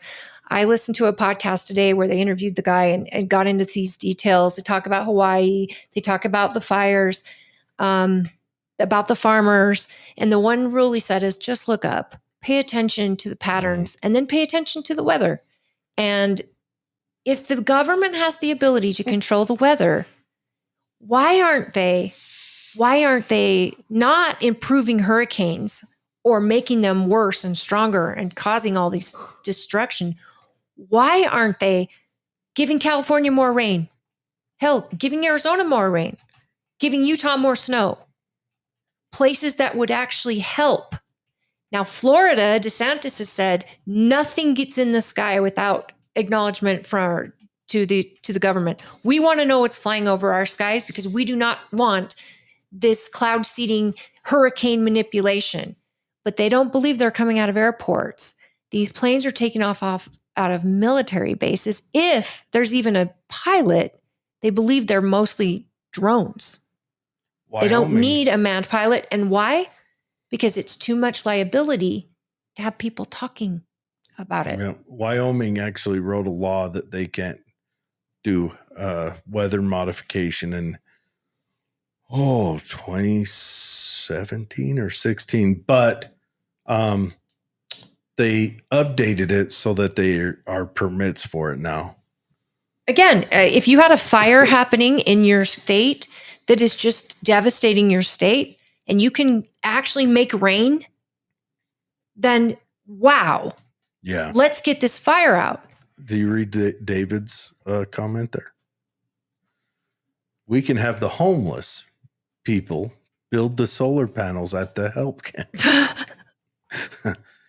Jeff says we have something better, drill, baby, drill. I 100% agree. We should not stop drilling. No. I still think Absolutely I not. still think bringing nuclear in would be a huge game changer. Also, I like the idea of diversifying our energy needs. I don't like how exposed our current energy system in the nation Our grid is so in danger. Yeah. And my brother's a driller, so I'm right with you, Jeff. Drill, baby, drill. And not to I think mention, there's a lot of potential for people to invest in this opportunity to actually get energy independent. And I think there's a huge opportunity for American citizens to benefit off of the resources coming out of our soil and selling overseas and bringing it down, bringing the energy costs down. Yes. But nuclear in Utah would be awesome if the constituents of Utah get the benefit from that energy first. Yes. And also, I don't want to see people using that precious fluid for me to drive around in my truck to heat a house. That seems like an utter waste to me. Talking about your gender fluid? No, the precious fuel. I need my gasoline for my truck. Well, we've also got natural gas. Yeah, you know, I mean, we should have every resource. On that too. We're the United States of America. We should have every resource and we should be selling it to countries in need and selling it for cheaper so that you're not empowering people like Russia, Iran.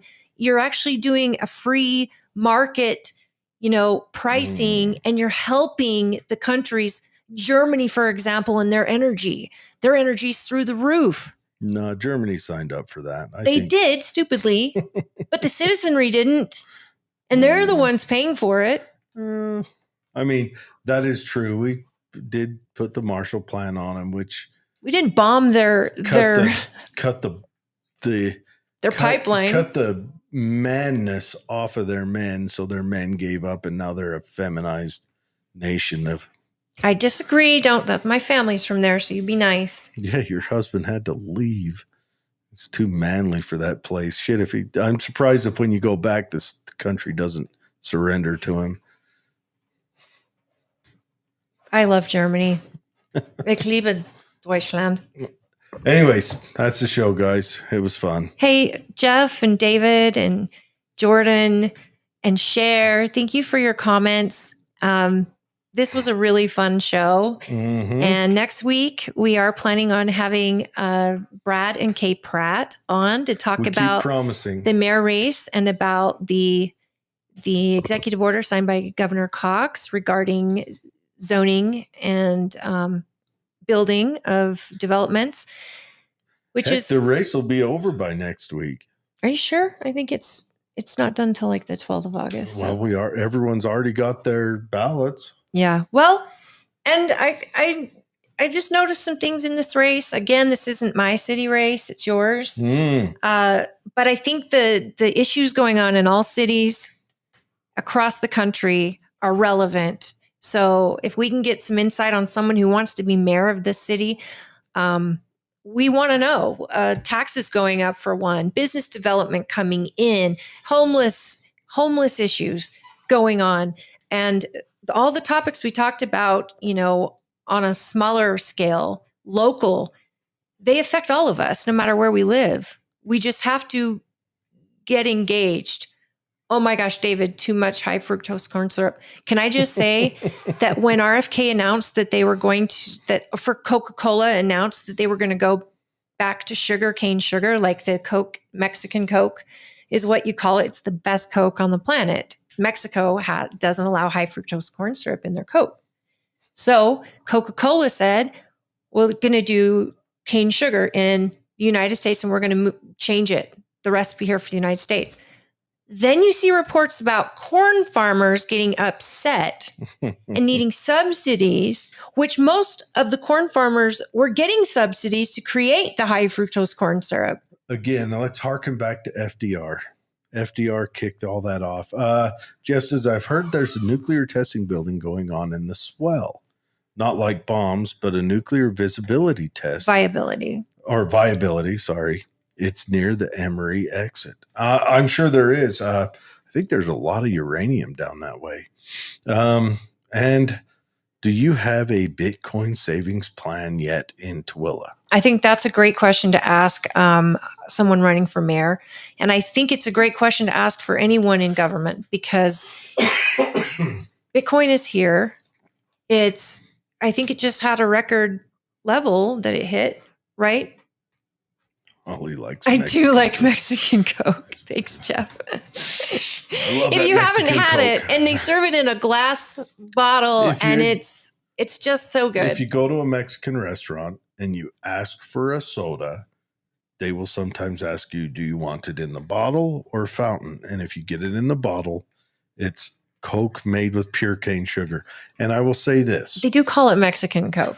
Yes. Well, not They do. at the Mexican restaurant I go to. They don't call it Mexican Coke. They say, do you want it in a bottle or in a fountain? Well, you can It's say, can more I have a ex- Mexican Coke? And they'll say, It's more yes. expensive in the bottle. But everybody, listen now. It's still poison. Still more sugar than you need in your whole day. Oh, geez. You're talking about poison? That was a fine Guinness. I right there. imagine how many calories and sugar is in that Guinness. The sugar is just there to support Next the to your yeast. Smirnoff Ice apple I flavor. know. I pulled that out of the fridge. You go while I- from while I took a sexy shower. to Sexy. like a sexy drink I to know.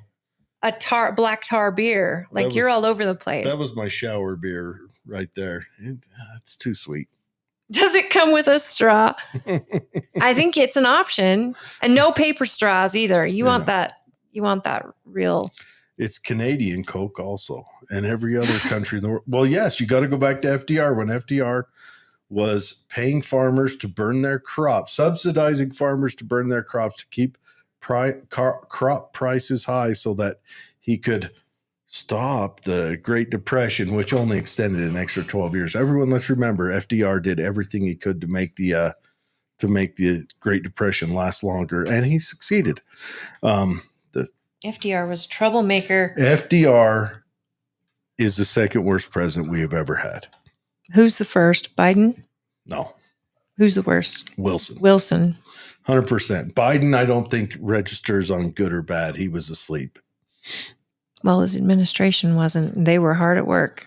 I think they feel worse because we lived through it. But yeah, any auger is bad for me. That's what, or any sugar he means. That's why I carry insulin. Yeah, sugars. Augers bad. can be bad too, I guess. They can. A lot of warning on those. Got to keep them guarded. They will peel a body part off like it's nobody's business. And I'm sorry that you have to deal with the sugar thing. And in this country, there is high fructose corn syrup in everything. If you go through your fridge and just look at stuff in your fridge, and let's say you want to be sugar free, and you probably have already had to do this if you need insulin, but to go through, it's in your ketchup, it's in your condiments, it's in your bread, it's in your fruit, in your canned fruit. It's crazy. Put it in meat. I've heard tequila has 0 sugars in it. That's why you don't get a big hangover from tequila the next day. Says who? If it's coconut tequila, then there's no hangover that I've noticed. Coconut tequila. That is the greatest drink on the planet. It looks like milk. It is the greatest thing I've ever had, and only found it in Mexico. I've got a step aunt who married a wealthy architect guy, right? He was the architect over the Valley Ho in Phoenix or in Scottsdale. It's like a super fancy motel thing, whatever. Anyway, so we went down to visit, and he had me try sipping tequila. It was given to him by the president of Mexico. Wow. And sipping tequila. Now he poured me a shot like I do tequila, you know, because he didn't warn me that it was sipping tequila. And he said, you just shot down like $70. Yeah. I was like, what? You know? And that's probably what he paid or what the bottle's worth. But in a restaurant or something, that'd be a $200 shot. Ridiculous. So he pours me another one. And so I tried sipping it, you know, and I was nervous because, you know, tequila tastes like cat litter box minus the litter. Was it really like when you took the shot? Was it smooth? Oh, it was so smooth. So it had that smoky hint of tequila, but it wasn't overpowering. It was very smooth. It Didn't wasn't give you an after effect like, ugh. No, it didn't. It didn't do the full body shiver. None of that. That's coconut tequila from Mexico. It comes in a bottle and it's a white product. It looks like milk. It tastes so good because it's made with coconut milk Mhm. and tequila. It tastes so good. And then the coconut milk it hydrates you so much that you don't have a hangover.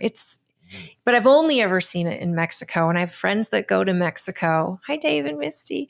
And they've brought me a bottle back. And I swear it's so, so good. And it doesn't make you stupid. Like tequila can be very off-putting.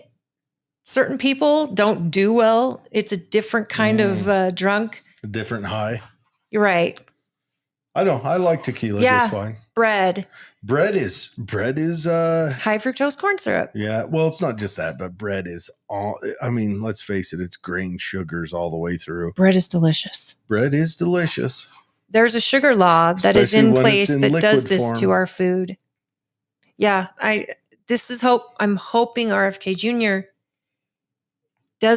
I hope he works very hard to get to the bottom of what's poisoning American kids and adults and why Alzheimer's is so high. And I mean, it's the number one cause of death, I think, in the UK, Alzheimer's. And they're starting to track it back, not just to vaccines, but into farming and, these Pesticides and plastics, microplastics. It's this new world we live in. They say that microplastics are so bad and your body can't break them down. They end up in the brain. Yeah. And it's like 15% of your brain has got plastic in it. Yeah. And I guess they're finding them in gentlemen's wedding tackle. Yeah. Yeah. And unfortunately, it's making women unable to produce as well. Like the Make America Healthy Again movement, if we just got that I wonder what trade-offs. under control. And honestly, if I want to know what trade-offs there will be with it. Well, you're going to have Fruit Loops made with, cranberry juice as coloring and things like that. The trade-offs, I wonder, is could we possibly not support the population we have with that? Will we have to have more people farming I just wonder, everything's a trade-off. I'm in my mind picturing what the trade-offs might be. And Bill Gates owns the most farmland in the United States of America. Is he farming on that land? Are you kidding?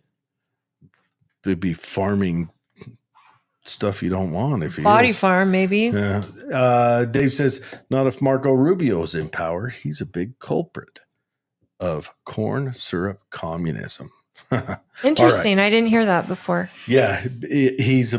I'm pretty sure he's financed into politics by big corn syrup. All right, guys. Thanks for watching. Jordan says, I hardly watch late night TV, and I like Mission Impossible. I hear Tom Cruise likes to take selfies with everyone. Yeah. And he met Hulk's daughter also. She was pretty tall. I remember she was on that TV show of his. She was she played his daughter in the reality show, which is his life. That's what I'm saying. That reality show. She was a very attractive lady, and I'm sure if she married the correct guy, she would be breeding conquerors of worlds, because she was not small. She wasn't big at all. But no. She I know what you mean. She come from good Viking stock, and if she, married another good Viking stock, and then they raised him right, and maybe had him pushing a will. Do you think celebrities' kids ever have a chance at living a life where they raise their kids right? And it seems like they all end up transgender. Well, it feels like they end up just like you can never compete with your own father. Even if you're or mother, if they're famous. Maybe you're in the shadow and you grow up wealthy with a lot of the stresses that build character pulled out of your life. Yeah. Can you imagine being Taylor Swift's kid? Even if her kid became this famous something, they're never as famous as their parent. I listened to Michael Jackson's daughter. What's her name? Paris Jackson. Yeah. I listened to her at the concert I went to 2 weekends ago. Does she sing? Yeah, sings and See? How plays a little sad bit of for guitar. She is now okay. It's reported to me that Michael Jackson is a African American man, right? yeah. And that the bleach that he poured on himself 3-4 times a day should have only affected his skin. She was whiter than you and I are. I don't know how that happened, but I was just like, Maybe she did the same thing. Did he adopt her? Well, the mother was white. Yeah, mother had to have been all genes in that. You know what? I don't know, but I think it's but no, amazing, she and was it would be quite sad good. for kids trying to live up to it'd be tough the parents, but also and not have the character building opportunities. It opens doors for them. Absolutely. Nepo babies are a thing. Anyways, that's the show, guys. Again, that's the show. Yeah. Again, that's the show. We love you. Thank you for tuning in. Yes, Join you. us on Friday, and I will post details on this gun competition tomorrow. So check out our page on Political Head Trauma on Facebook. And if you are interested, we'd love to see you out there. Yep. And cheer for